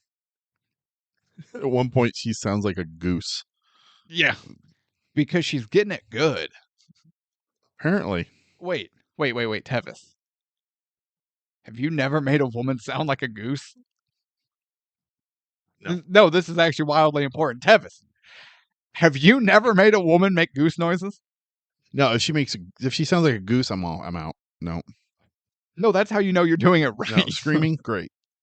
It's great. But if you start to honk, nope. See, you've never made it to that next level. Nope. I think I'm discovering why you've been divorced. Kenneth Falk is the guy's name. Okay. Yes. That she has the affair with. One of the guys. The one she gets caught with. Yes. And apparently he's the pool boy. He looks like he sleeps with married women all the time, like exclusively. Yeah, he hunts for married women, yes. He played in The Dukes of Hazzard. Okay. He was one of the Duke's cousins. Like, sure. His name was Vance Duke. Sure. He looks like the actor looks like he plays characters named Vance. My wife brought it up because she goes, "Look how rectangle his head is." I know. He has the most picturesque right-angled rectangle of a head, and then his haircut in this movie just accentuates it. Terrible. Tell me his double pierced ears and his haircut and his suit. He's very 1997. Oh, yeah. Yeah. Yeah, if you were to take a picture and it would be in the dictionary of adult men in 97, it's Kenneth Falk. It's gross. Now, if he didn't look so 1997, that's an attractive man. Oh, I agree. Yeah. Yeah. He gets all the play with lonely married women. Yeah, and I mean, hell, in this picture that I'm looking at from Dukes of Hazzard, he looks kind of like a Kmart version of Ted Danson. Let me see. Hold on. This one right here. Oh my God! Am I wrong? No. Discount It's, Ted Danson. it's like he played Ted Danson's character in the pilot, and when they got picked up, they're like, "No, we're gonna change him out with now Ted we're gonna Danson." spend money. Yeah, Ted Danson said he could do it. Okay, cool. Bring him in. Yep. Rid of it. Get out of here, Christopher Mayer. Is that his name? Yeah, he died in 2011. What? Yeah, Why is everyone dead? I don't know. This movie came out in '97. All these people shouldn't just be dying. I don't know. Yep, Kmart Ted Danson died. Now I feel bad about talking about his huge rectangle head. It's okay. He didn't hear it. Oh. Actually, he'd be alive and still wouldn't he? It's true. All right. Ooh. Although at one point, like, I object, Your Honor. How do we know that the male voice in that recording is not Mr. Cole? Oh, you're such a better lover than my husband. Oh, well, I love when the prosecutor is playing the tape and Fletcher's drinking the water, and then it starts to get overly animated on the cassette, and then he just like, "Oh, come on," and the water goes the everywhere. way the water shoots out of his mouth when he says, "Oh, come on," is great. Yes, I love it. Woo! So, it's his witness, and he's just like, "Oh God, I gotta get out of this. I can't lie. I can't win this case. I gotta get out of this." And he's like, "Your Honor, need a bathroom break." Convinces the judge to let him take a bathroom break. Then he's like, he's in the bathroom. He's like, "How do I get out of this?" He's hitting his head against the wall, and it hurts. And he realizes, if I'm too injured to proceed, they'll have to postpone the case. And then we get the classic scene of him kicking my own ass. Do you mind? So we talk about older movies that we've watched, and now we're watching them again in 4K or any kind of higher definition. There's a number of moments in this movie that the 4K exposes. Sure. There's a couple of times, like the one time when he runs away from Miranda when they're at the office and he bursts through that emergency door exit. He hits the wall behind him, and you could tell like it wobbles. It wobbles. It's a set. Yeah. Yeah. And then he does another couple of times where he hits the wall in the bathroom. But the most egregious one is in the bathroom where he puts his face on the toilet bowl and smashes the lid down. You can totally tell that the toilet is foam. Oh yeah. Like it squishes, and you can even see that it's a foam toilet, but still. Okay. Great. If those are your biggest issues with what the 4K picked up, I'm fine. Yeah, no, but you mean he wasn't actually smashing his face between a solid wood toilet seat and porcelain? Come on. Do it right. Why don't you try to actually commit to a performance, James? Jesus. That's why you don't have an Oscar. Oh. No, but he'll get a lifetime. Oh, absolutely. If he doesn't, that's bullshit. Again, you know what? We talked about it with Ian McKellen. Jim Carrey does not have an Oscar because the vast majority of his body of work are not Oscar movies, which unfortunately paints him as not an Oscar contending actor, which I think is bullshit. The whole point of acting is you do this role this day and you do this role the next day, and they can be polar opposite, and that's fine. Yeah. That's the point of acting. But no, it is what it is. So he beats himself up in the bathroom when the bailiff finds him and drags him back into court. They're like, "Oh my God, what happened? You know, a madman beat me up, Your Honor. Some pitiful fool at the end of his rope. What do he look like? About 6'1", big teeth, kind of gangly." And then he like hides his big teeth behind his lips. I love that he can tell the truth at this moment, but still not expose that it was himself. Yeah. He lies, kind of. He kind of finds a loophole. Right. Until... And I love that. The judge asks him, "My God, well, you know, unless we'll put this off and we'll find the guy who did it, blah, blah, blah. Unless, of course, you feel like you can continue." And then... He's so excited when the judge dismisses it. And then he says, "Well, unless you think you can continue." And you can see he died a little. Yeah, he's dying again. He's like, can you continue? Yes. Very commendable, Mr. Reed. Great We'll delivery. give a short recess and then we'll come back to it. He's like, fuck. Great delivery where he's like, yes, I can. Oh, it's so fantastic. He doesn't want to say it No. so bad. And you were talking about the whole Oscar thing. Like, this is not an Oscar role.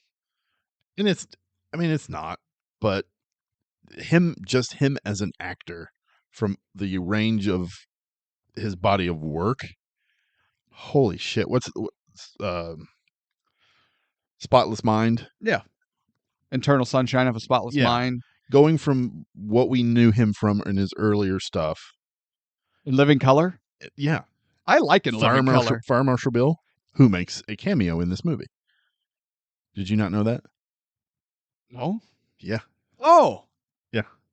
And at the airport, when Fletcher's on the stretcher, when Audrey, Jerry, and Max come running through the crowd, you could see Jim Carrey dressed as Fire Marshal Bill in the background on the radio, and he's...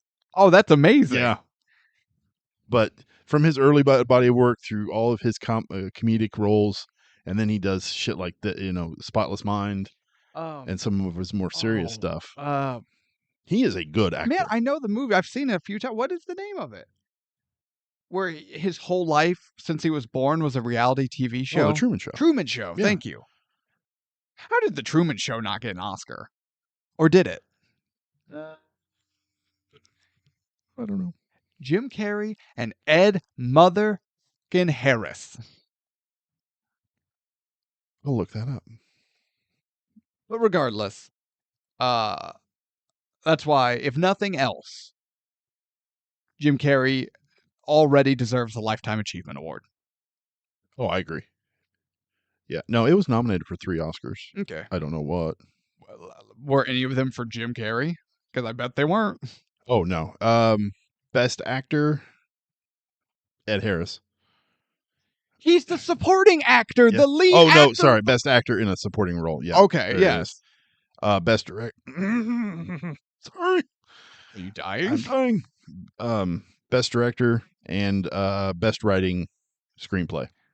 Not even a nomination. That's such horseshit. Yeah, I agree. See, now you got me Oh no, curious. are you I'm going going down down the a rabbit hole. Don't rabbit hole. Go ahead. So the case continues. Speed things along, and however, Bullshit. no, it's not bullshit. I'm trying to speed this along. So the case is lost.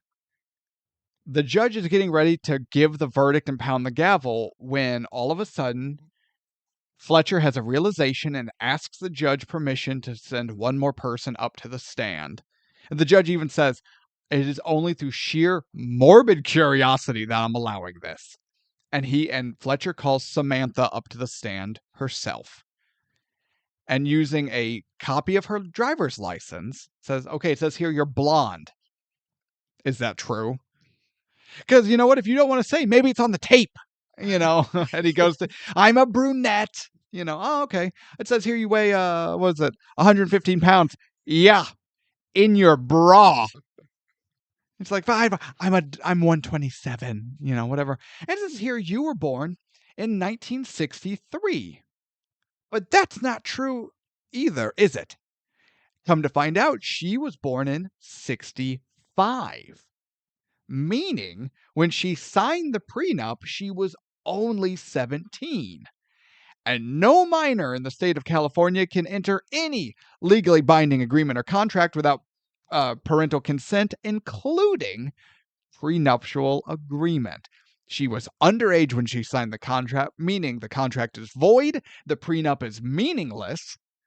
And what's the exact word? And the fact that my client has been ridden more than Seattle Slew is irrelevant. And he wins the case with honesty. The power of the truth. And the truth shall set you free. Then we learned Samantha Cole is just like the worst person ever. But that's... Yeah, because she gets, what, $11 million? Yeah, $11.5 million. And then they already had an agreed upon custody settlement. It was already pre-agreed. Then she decided, no, I'm going to fight that too. Because if I get full custody, he has to pay $10,000 a month in child support. And even Fletcher's like, you just won $11.5 million. You don't need 10 a month. 10,000. And this movie does another good, sentimental, serious moment when the father is hugging his children and she's being a complete... Get away from him. You haven't paid for them yet. Don't you have checks to write? And he's just defeated. Yeah.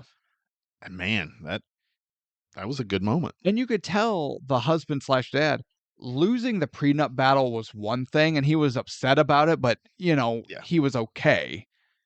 But now it's with his kids, and this is a whole other level to him personally. Yes. I gotta pay this bitch all this money. I didn't know she was underage. He can suck it up and deal with it. But now he's actually getting hit where it matters. And you can tell, and it's so good. And then Fletcher goes on that rant about what the court did and the decision that the judge made and what he did as the lawyer. And the judge basically tells him, shut the hell up, or I'm going to hold you in contempt of court. And Jim Carrey gives the delivery of the line, I hold myself in contempt, and the way he gives it, holy crap, man. This guy can fucking act. He's trying, yeah. He is doing phenomenal work here. That hit me. Yeah, I hold myself in contempt. What makes you any different? Yeah, and children are not a bargaining chip. Children are not a tool to be used, and then the bailiff comes and takes him away. Yeah. I'm Jose Canseco! Good shit. Good. The fact that he has not won an Oscar is a fucking robbery. Okay, now that we're in this gut punch moment, maybe I'm wrong. Or maybe I'm just too sensitive towards this, which is possible. I can accept that. This is the first time I've seen Liar Liar since having children. Oh, yeah, me too. And I'm like, holy shit, this hits so much harder than it used to. Like, it was always, the emotional moments were always felt. They're always meaningful, but like, no, it hits way harder than it used to. Absolutely. Same here. Yeah, I haven't watched this since I've had my kid. Yeah. And, God. And you're just going, hell yeah, Fletcher. Yeah. And it also kind of made me hate Fletcher a little more. Yeah, you hate him. At the beginning, too. It was like, what are you doing? Yeah. So, Greta bails him out. Have you been sexually molested yet? Because I can take a spin around the block. I don't think I should have laughed as hard at that as I did. No, you probably should have, because little old Greta asking Fletcher if he's been sexually molested yet is hilarious. Great.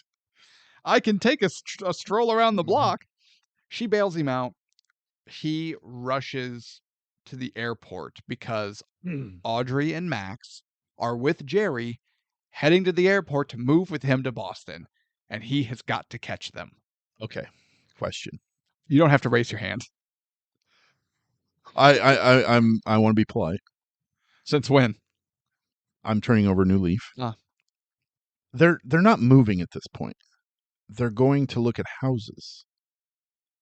Because they're going to move. They're going to move.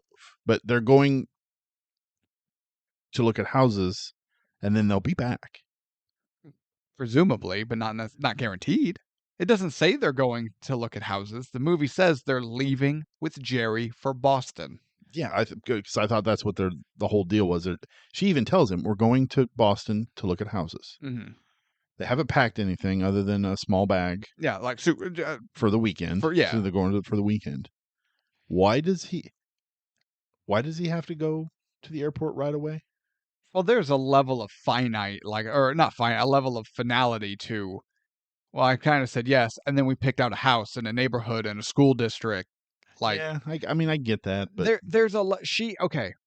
I think my issue would have been if make it the final trip. Sure, maybe. Yeah, but at this point, Audrey is still on the fence, even with her own feelings, because she hasn't. No official decision either way has been made. I guess finding a house is a decision. I guess if they would have made it and made the final decision and they already had their shit packed and they're on their way, She sold her house. it would, yeah, it would have kind of made Audrey come off as a bitch. Right. Yeah, because then you're like, really? You just strung this guy along and did Yeah. all this, and now So- you're just Okay, I take back what I said. Yeah. So yeah. Because if this had been they found a house in the school district and whatever, and then she just nopes, what a bitch. yeah. So okay, At least Jerry can now move to Boston as a single man and find a single man's place, and yeah. Oh yeah. God, the more I think about it, the more I'm like, ugh. No, that would have been a bad That would have call. been a very bad call. Your girl would have been less than ideal. Yeah. So he rushes, Jim Carrey, Fletcher Reed rushes to the airport, and in my notes, pre-9/11 airport. Yes, I thought the simpler. same thing. All I could think. This entire sequence was like, you know what? There was a point in time where this was ridiculously plausible. Yeah. Now he would have been gunned down immediately. Yeah, I would have had a totally different ending. Oh, he would have died Yes. by police gunfire. I always find it funny watching older films, like How nonchalant airports are. like seeing them fly and they're like smoking cigarettes and shit, or just walking through the store smoking even cigarettes. Just like a passenger's family will be with them all the way to the gate. Yeah. And say goodbye. Yeah. I'm like, today I left you 45 minutes behind at the door. Yeah, at the curb, and the curb. cop is like watching me and watching his watch. Going, Yeah. Move your car. Move your car. You can't park here. You can't park here. Like, I'm saying goodbye. I'm helping them. I don't care. Hurry up. Get the bags out of there. Fuck. I had to go pick up my brother from the airport a couple of years ago. Yeah. When he lived in Seattle, and I pulled up to the curb. I could see him in the building in the airport walking, and I parked the car, and I'm waiting, and I was there 2 minutes. Yeah. And this fucking guy pulls up to the side of me. Whip whip. I'm like, what the hell? And he looks over. He's like, move along. I'm like, he's right here, dude. Yeah. Move along. So I had to go all the way around. Yeah, to circle and then park again. And park again. And I could swear he was watching me. Oh, he definitely was. Because he watched you circle. Like, you fucking asshole. Yeah. Like, what do you think I'm going to do? Park my car here and leave? Car bomb. Ugh. Anyway. Rent-a-cops. Real cop. Let's face it, we're American. Rent-a-cops, actual cops, federal cop, they're all the worst. I agree. So Fletcher sneaks into the airport, and then hijacks a stair lift. And then we get the scene of his face buzzing by all the windows. I love it. And the fact that the camera's inside the airplane, so it's just like, there he is, he's gone, there he is, he's gone, there he is. Screaming at the top of his lungs, but you can't hear him. Looking through all the windows, just like, is he in there? And then he finds him, he's like, and that's when we get to Jerry and Audrey's like, are you okay? You don't want to do that. It's just, well, no, it's okay. It's like, no, it is. I want to be with you. It's Fletcher. No, it is not my ex-husband. No. It's Fletcher. And he points to the window, and there he is. And his whole face taking up the window. And he's just like, it's Dad. What's he doing? He's come to see us off. Wave goodbye. Maury Returning is so great in this moment. And so he speeds up and catches up to the cockpit, starts throwing his shoe. He's like, oh, control tower, I'm some maniac who hijacked the stair lift, just threw a shoe at us. I'm parking this plane. I'm pulling over. Anna goes, how long is this airplane going to taxi before it takes off? I said, LA airport. Yeah, has a long runway. Yeah. So the plane stops. Fletcher loses control of the stairway. He is thrown from it and crashes into a bunch of baggage carts that also crash. Dies immediately. No, he lets out a final scream and then dies. That's when the police and firefighters and ambulance crews are there tending to Fletcher, and that's when the family comes in, and Audrey goes to see him. He's like, Audrey, good news. Both of my legs are broken, so they can't take me straight to jail. Yeah. But Max comes over, they all have a big heart to heart, and it's decided they don't really want to move to Boston with Jerry. Jerry understands because he's just like the nicest guy in the world, but he does have to go to Boston. He has a job waiting. Yeah. So Max and Audrey stay in LA, and then it cuts to Max's 6th birthday, where apparently Fletcher got himself out of court or out of jail. Had a problem That he wasn't in jail. that there was nobody else at the birthday party. No friends. Maybe this was the after party where it was just like Because Fletcher wasn't at the actual party because he missed it. Yeah. Yeah, okay. That makes sense. He had to work late. Oh no, he was fired. I think he quit. Yeah, either way, he's not a lawyer anymore. He was going to start his own firm with Greta. Oh, that's true. Okay, I forgot about that. So he sets his own. Maybe this is just a family-only birthday. Max makes a wish. They, turn out the lights. He blows out the candle. It's dark. Fletcher and Audrey are kissing. And that's what they're like, Max, what did you wish for? And he's like, roller skates. I'm like, my man. And then happily ever after. And then we are treated to something that is far too infrequent. And every time it comes up, you and I talk about how more movies should have it. And we get the during the credits bloopers. Oh my god, yes. I So great. laughed so fucking hard at all of it. I love the blooper reel. I do too. More movies need to do this. And all horror movies, comedy movies, action movies, like all movies, we need during credit blooper reels. How great would a blooper reel have been in Schindler's List? Amazing. When we get our movie, blooper reel. Absolutely. It's gonna happen. So, was there anything you wanted to touch on that we did not? You mother 99 Oscar Best Actor in a Leading Role. Okay. 99. For Truman Show. Oh, okay. Because the Truman Show was nominated for three awards. Nick Nolte. Gross. Affliction. I've never know seen what that movie. is. Edward Norton in American History X. Yeah, okay. Ian McKellen in Gods and Monsters. I don't even know what that movie is, but yes. Yeah. Because it's Ian McKellen. Yeah. Tom Hanks, Saving Private Ryan. Obviously, yeah. The winner, Roberto Benigni, Life is Beautiful. Who the hell's... I don't know the movie. I've never seen it, but bullshit.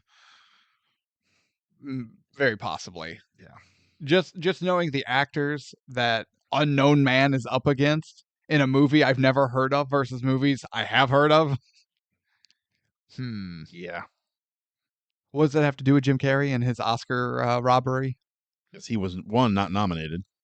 Yeah. It should have been. Get rid of Nick Nolte. That guy sucks. Get rid of Roberto Benigni. No one even knows who that is. Yeah, who the hell are you? Go back to your mom's sandwich shop, you bum. Anyway, I'm digressing. All right. Ratings. IMDb. 6.9.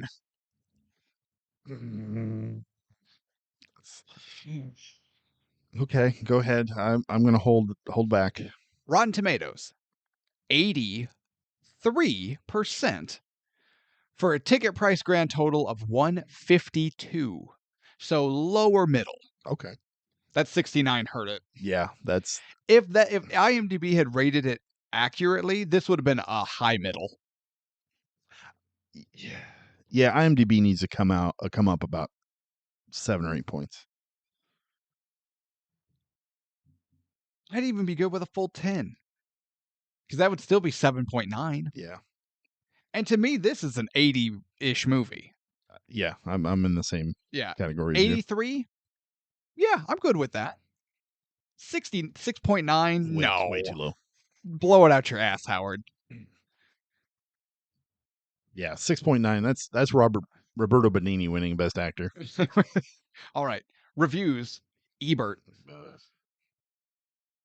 Carrey is likable and sympathetic in a movie that will play for the whole family, entertaining each member on a different level. 3 stars. what? 3 stars. Big Ebert coming Actually, out. this review started with something along the lines of he's like, I think I'm coming down with something. I've been Oh, I've slowly been afflicted with something, and I'm worried that it's finally taken hold and that I've actually become a Jim Carrey fan. I could see that from his previous work to this one. Yeah. How people Oh, and don't really. all the professional reviews were like, man, and he just came off of The Cable Guy, which is a turd, Yeah, into this. Like, oh yeah, everyone makes that connection. I could definitely see that. New York Times, 2 little words. Jim Carrey. That's all it takes to transform Liar Liar from a formulaic Hollywood comedy into an uproarious one-man free-for-all. And that's accurate. Jim Carrey carries this movie hard. Yeah, it's going to be part of my final thoughts. So this is normally where I would ask for your final thoughts, but I was talking to a buddy who had watched this within the last year. And he's like, hey, what movie you doing? Liar Liar. And he brought up some opinions that I get, but I don't think I agree with. Okay. So I wanted to ask you and chat about it for a minute before we final thought it up. Okay. Let's do it. He brought up how he always enjoyed Liar Liar, but watching it this time, didn't enjoy it at all. Really? Doesn't like the movie, doesn't think it's good. He said, he's like, honestly, I think I've outgrown Jim Carrey, which I could see because it was even on this show with Lord of the Rings? True, yeah, well, Lord of the Yeah. Rings and the Tarantino films. I'm Yeah. like, I think I've outgrown Tarantino more. Lord of the Rings is just bad if you just open your eyes and look at it objectively. And I'll still fight anyone who wants to come at me on that one. But it's like, man, I used to like Tarantino movies, and now I'm not so sure I do because they're just so Tarantino, and I just don't have the patience for it. And it's always inward this and inward that, and people are exploding, and the writing is always. Tarantino is really good at writing small talk dialogue, Yeah. but other than that, he's mediocre. Deal with it. Hmm. So I get it, but he's like, I think I've outgrown Jim Carrey. And he's like, and I couldn't like the movie because the main character, Fletcher Reed, is so unlikable. There's no reason to root for him. There's no reason to want him to have a happy ending or to enjoy that he gets one. But basically, believing or thinking that he has outgrown Jim Carrey's style, which that is what it is. I could see that. But also that Fletcher Reed is so unlikable that it just completely detracts from the movie and kills it. Okay. That's kind of where I was going with my final thought. Oh. Wait, should I just okay, so I've now brought this up. You want to just do final thoughts? Fletcher Reed as a character is extremely terrible. He Now you don't mean like terrible like this is a poorly made no. character. Not a poorly made character. He is just a character that is designed to be an A-list asshole. He he lies to his ex-wife and his child all the time. He lies to everybody all the time about everything. He Addy. he cares more about his career than he does anybody else in his life. Honestly, he cares more about his career than he even does himself. He doesn't take care of himself. Because he's constantly working. He's his marriage was destroyed because He cheated. he cheated repeatedly. And no, he does not deserve a happy ending.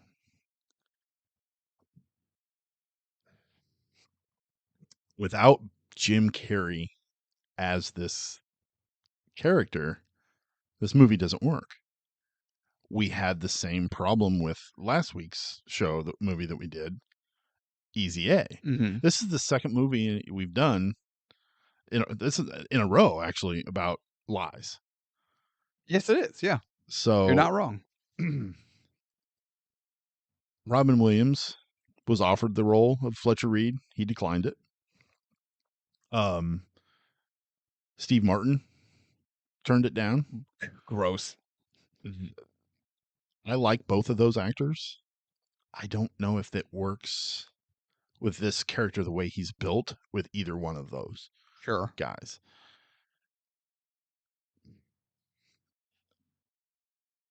Jim Carrey is funny. He does everything from just simple jokes, simple dialogue he can make hilarious, to the over the top shit that he Mhm. can do. But he can also do the sentimental moments and the heartbreak moments. He can do both really, really well. So it makes the character who is completely unlikable asshole, you like the guy. Yeah. He's charismatic. He's fun to be. It's fun to take this trip with Jim Carrey as this character. I think if we would have joined joined him in his marriage and went through this trip with him, through the divorce and through all that, I don't think we would have had the same level of love for the guy Mhm. that we do. And you were right. You could tell the minute he gets out of the car at the beginning of the movie that he and Max have a great relationship. So that also They don't have a great helps. relationship. They love each They other. love each other, rather. Yeah. They He definitely loves. He yeah. loves Max. Max loves him. So you can tell. Without that, it doesn't work either. Mhm. If it's like, oh, here comes Dad. I got to go with Dad this weekend. You know, I don't really want to, but If Max were 12. yeah, yeah, exactly. He's 15. Like, no, it doesn't work. But no, Jim Carrey carries this movie. Mhm. It doesn't go over the top too far to where it's ridiculous. It teeters on that edge, and it also doesn't go too sappy and too sentimental. Mhm. It kind of teeters on that edge a little bit. I like that they don't explain anything about how the curse works, how it came to be. It just a breath of wind comes through the window and flaps the curtains, and that's all we need to know. Birthday wish. Doesn't matter. This movie is worth the ticket price. Oh. I was a little concerned, especially at the beginning when we learned about Fletcher, because I've seen this movie a handful of times. I did not remember about him cheating on his wife. Mhm. So I was like, oh, this guy is kind of Yeah, because Audrey drops the line. We gotta remember, Fletcher, when we were married, you were having more sex than I was.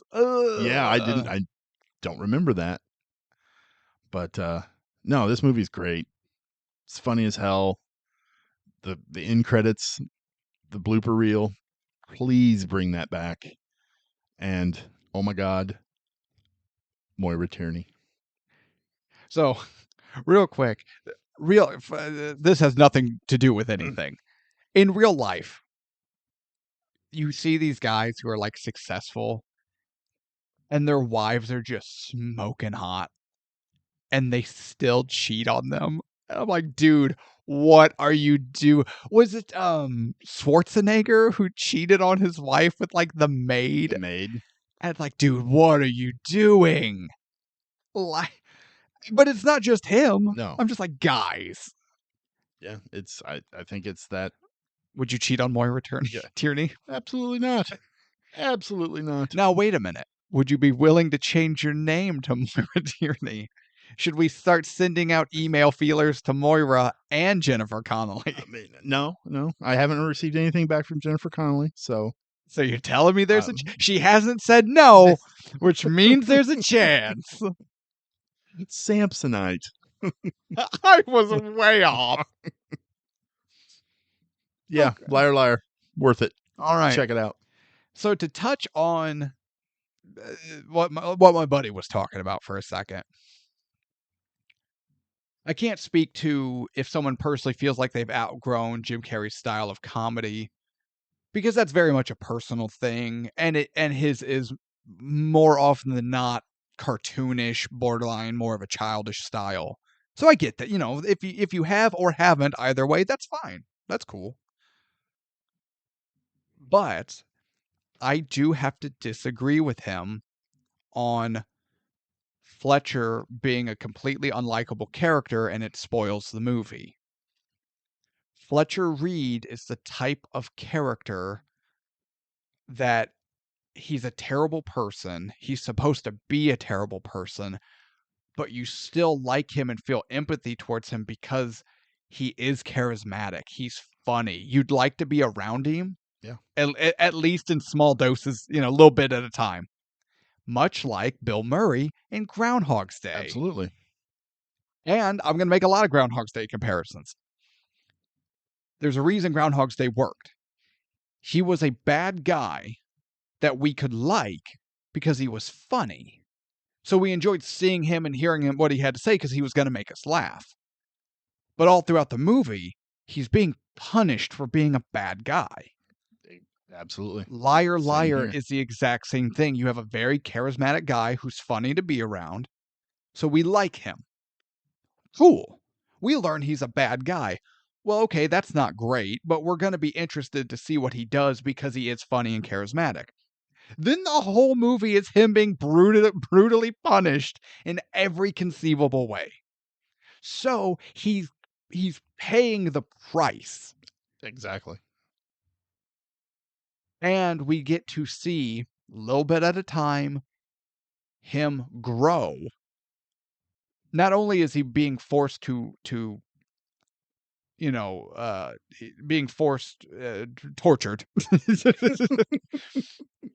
Not only do we see him forced to pay his price, but during that process, it's not just him, what's the line? I'm in the seventh circle of hell. Thank you for asking. Right? We don't see him being miserable and forced into this truth-telling curse for no reason. Just like with Bill Murray being trapped in that 24-hour cycle in Groundhog's Day, it's not for no reason. We see them grow. We see them learn. We see them regret.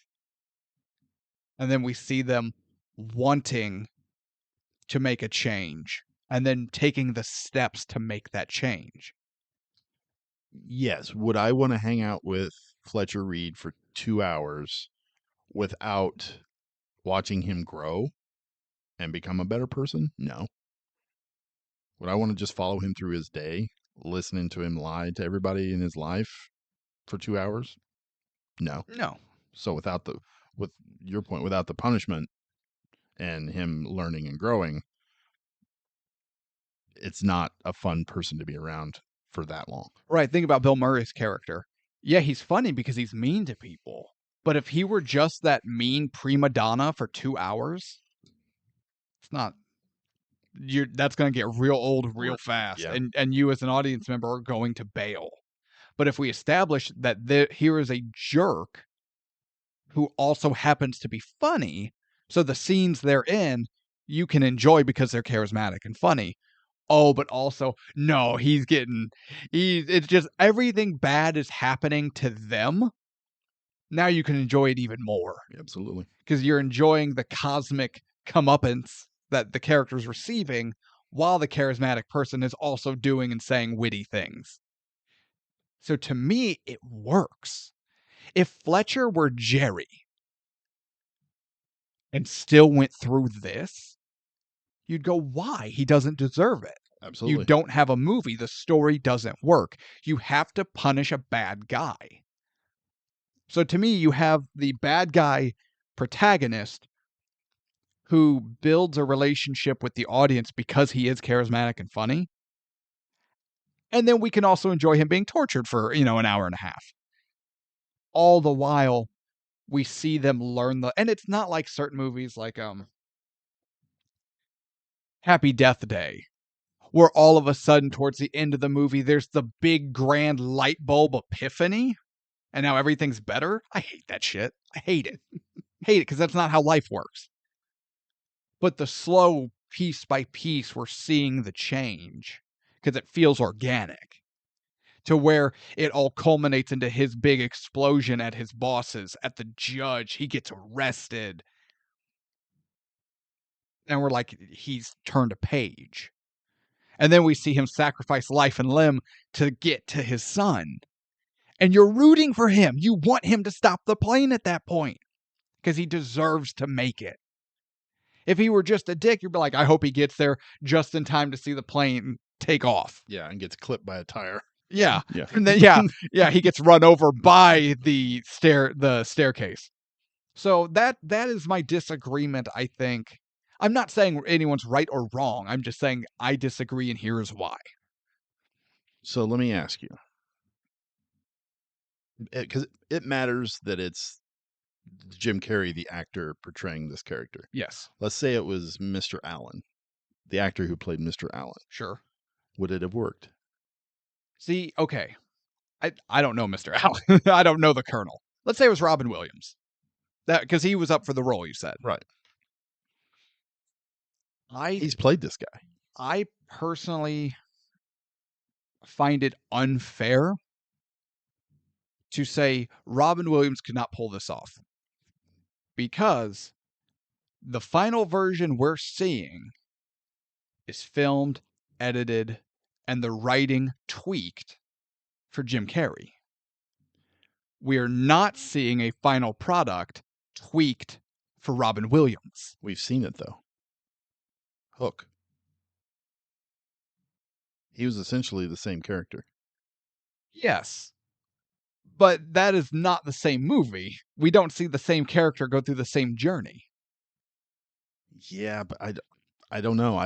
There's something about Robin Williams playing the asshole lawyer that just but didn't work. he wasn't even the same kind of asshole lawyer. He was on the verge. Yeah. He was just the only thing he was missing was cheating on his wife.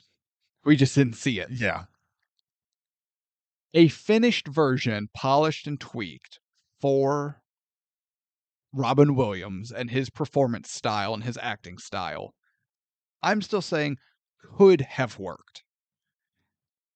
But no, you couldn't just transplant Robin Williams into a Jim Carrey performance. No. That's to me is what I think is unfair. And because a lot of people are like, well, can you imagine someone else in that role? Well, not this exact role we just saw because that was catered to the actor in it, So but no, ultimately Jim Carrey is or was the right call for it. I do agree, but I do think there are other actors who could have done a similar job with, different nuances and tweaks to it. Sure. So, I enjoyed this movie. I enjoy the character of Fletcher Reed. He's an asshole, but he's funny. And then we just watch him get put through the ringer, and that's enjoyable because he deserves it. Yes, he does. But then he gets his son, and he gets his wife back. And you know what? By the end of the movie, by the end of this journey, he deserves that too. Because he changed. And you know what? More than likely, depending on how you want to look at this, how I see it, I don't even know so much he changed, or if it's he changed back. Oh, I see. Okay. I don't think Audrey would have gotten together with the Fletcher we meet to begin with. I think his environment fed these bad habits that he turned into too hard. I like that. And so we see him, and it's not even He flies, gets hurt, plane stopped. They don't even get back together. They have a full year of the new Fletcher, or maybe the reborn Fletcher, to recultivate his relationship with Max and Audrey. It's a full year. Mhm. They already had. Yes, they're divorced, but you know what? They still had feelings for each other, even if it was just, no, I don't necessarily love him anymore, but he always have a special place. Because, I did love him at one point, kind of a deal. But because of his changes, because of his actions, because of how hard he's trying to be the father that Max deserves to have, and to be the ex-husband / parental partner Audrey deserves to have, those emotions are rekindled. And that's good for him because he's putting in the work. He paid his dues, and he gets a happy ending because he deserved it. It's not like Fletcher Reed from the first 5 minutes of the movie is not the same Fletcher Reed at the happy ending. So to me, that makes this enjoyable. And Jim Carrey's performance is fantastic. This movie is worth the ticket price, obviously. Obviously. But no, I guess that's also my take on the jerk character. It works. Historically, it works. Liar Liar is a worth the ticket price movie that's loved by basically everyone and made a lot of money. Groundhog's Day is considered a classic. And Bill Murray might be a worse character. Bill Murray's I can't even remember his name. Phil. Phil might be worse than Fletcher. Possibly. Like overall, Yeah. as a person. The more I'm thinking about it. Fletcher is a liar and he's smarmy. Phil was I don't know. Phil was worse. Phil was an asshole. He was borderline a sociopath. Yeah, at least Phil or Fletcher had people in his life that loved him. Yeah. I don't think Phil did. No.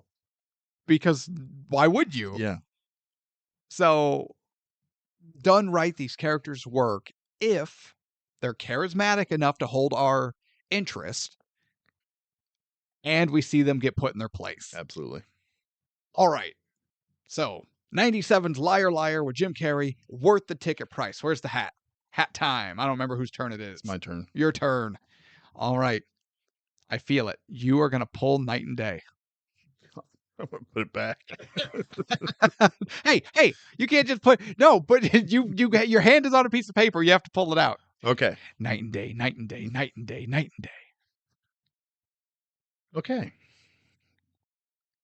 I don't know if you understand, because we learned because there's an expression, night and day, like the difference between night and day, but then they're also the characters' names.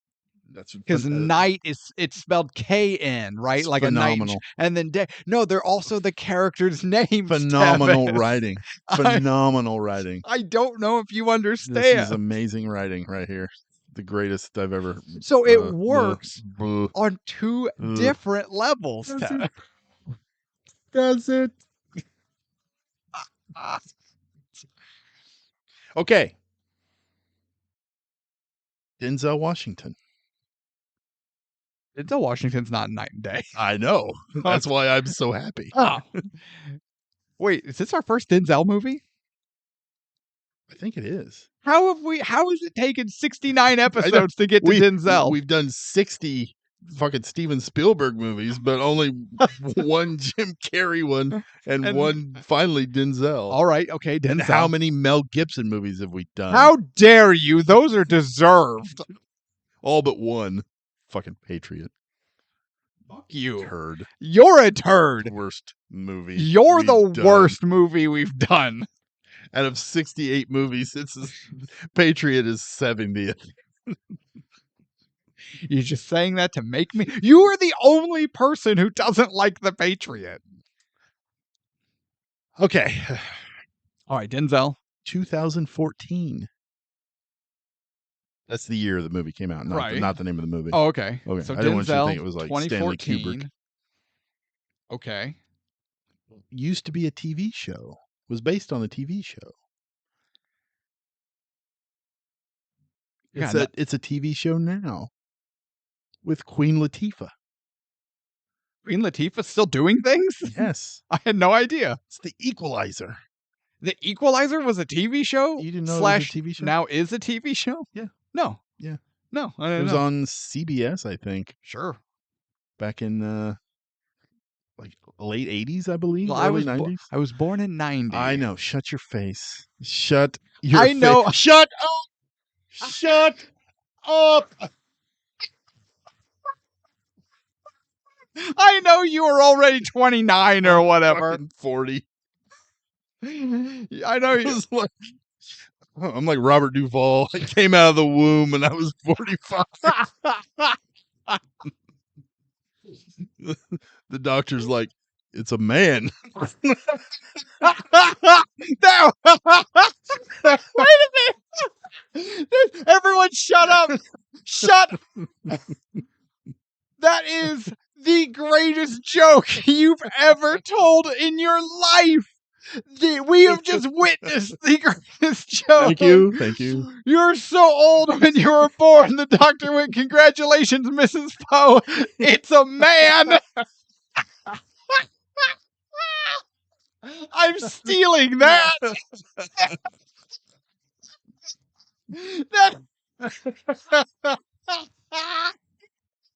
Yes. Oh. That is. Well, I'm useless. Thank you very much for listening. Oh my God, that is the most fantastic thing you have ever said. My friend, that is a joke. That is what I'm here for. Just came to me. Oh my God. It's a. Yes, sir. All right. What are we doing? Did I tell you the name of the movie? Yes, I forgot. The Equalizer. Equalizer. I couldn't remember if I did or not. No, you did. Oh, Yes. I'm crying. 2014's The Equalizer. All right, man. Denzel. Hell yeah. Yeah, absolutely. I love Denzel. I do too.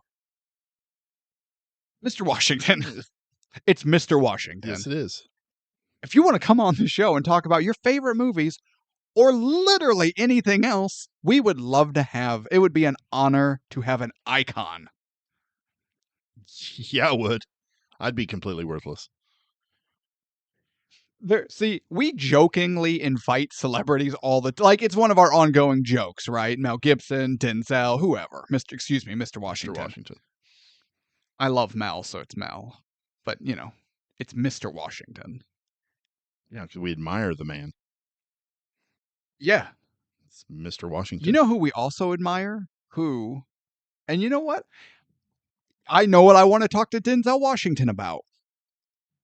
Where he sees his career without the overall influence on Hollywood of Sidney Poitier? Ooh, that was I was going Apollo Creed. Carl Weathers. Carl Weathers. And of course I'm trying to be like genuine, and then my dumbass kicks in and I forget his name and it just ruins everything. Yeah. I'm not trying to be rude. I'm an idiot. I'm sorry. I was born this way. I have had 6 concussions in my life, and yes, they have left lasting damage. But no, because we've talked about it all the time, and it's indisputable. Carl Weathers changed Hollywood for the better for African American actors. Yeah. And Sidney Poitier, great example as well. I'd like to talk to Mr. Washington about that. Me too. I'd love to talk about what his favorite pizza topping is. I don't even care. You know what? That's true too. I believe I said anything he wants to talk about. But no, I would, somebody who is genuinely a legend, an icon. an all-time, lifetime achievement winner. Or should be / will be. He will be. Absolutely. He is now. He should be. He should be. You could give it to him now and no one would argue. Absolutely. Just get his thoughts on, Carl Weathers and just, I don't know. I think that would be interesting. Anywho, all right, everyone. Thank you so much for listening. Thank you so much for listening. I'm an idiot. I have sustained multiple head injuries, and it's left lasting damage. Your normal person isn't supposed to have 6 concussions. You know what? Fun fact? I can't remember most of my childhood. Gone. Okay. I got bits and pieces, but that's kind of sad. I try not to think about it too much. But you remember the Ninja Turtles. Yeah. That's all that matters. But here's the thing. I logically know that I grew up with the Ninja Turtles. And I also have bits and pieces of, I remember we had a Ninja Turtles VHS. And we just had, all the action figures, right? But I can't actually remember sitting down and watching the Ninja Turtles with my brother as a child. I know it happened because I'm told it happened. But I don't actually remember it. Really? Yeah. There's a lot of that. Where it's I know something happened because there are pictures or relatives tell me these things have happened. I got nothing. Okay. So, Mr. Weathers, I am not trying to dishonor your memory. I'm an idiot. All right. That was Liar Liar. Worth the ticket price. Watch it for yourselves. Let us know what you think. And also make sure in the comments, whatever it is I'm trying to say, let us know if you have bingo. Let us know your thoughts on Liar Liar, favorite moments of the movie, favorite moments of the episode. Tell us we're stupid. We don't care. We enjoy the comments. They're fun to read. And as always, smash that like button. Pound that bell. Turn on. What just happened? We're smashing follows and likes and bells and things, and we're zany. Oh, God. We're back to that. See it all. Bookends. No, if you haven't already, hit that follow button if you've enjoyed this show. We love having you as a listener. Turn on that bell, turn on the notifications, whatever it's called these days, so you don't miss any of our episodes, regular or bonus, because we do a lot of bonus content. And make sure you share this video to your friends who either they're movie buffs, they're just into good old-fashioned stupid entertainment. Anybody you hate. If there's hate send episodes of Ticket Price. You know that website where you can have a different type of animal feces mailed to people? That's us. Where it's I got gorilla poop today, right? Just hate send episodes of Ticket Price to your exes. I got Ticket Price in the mail. I got the ticket price on May.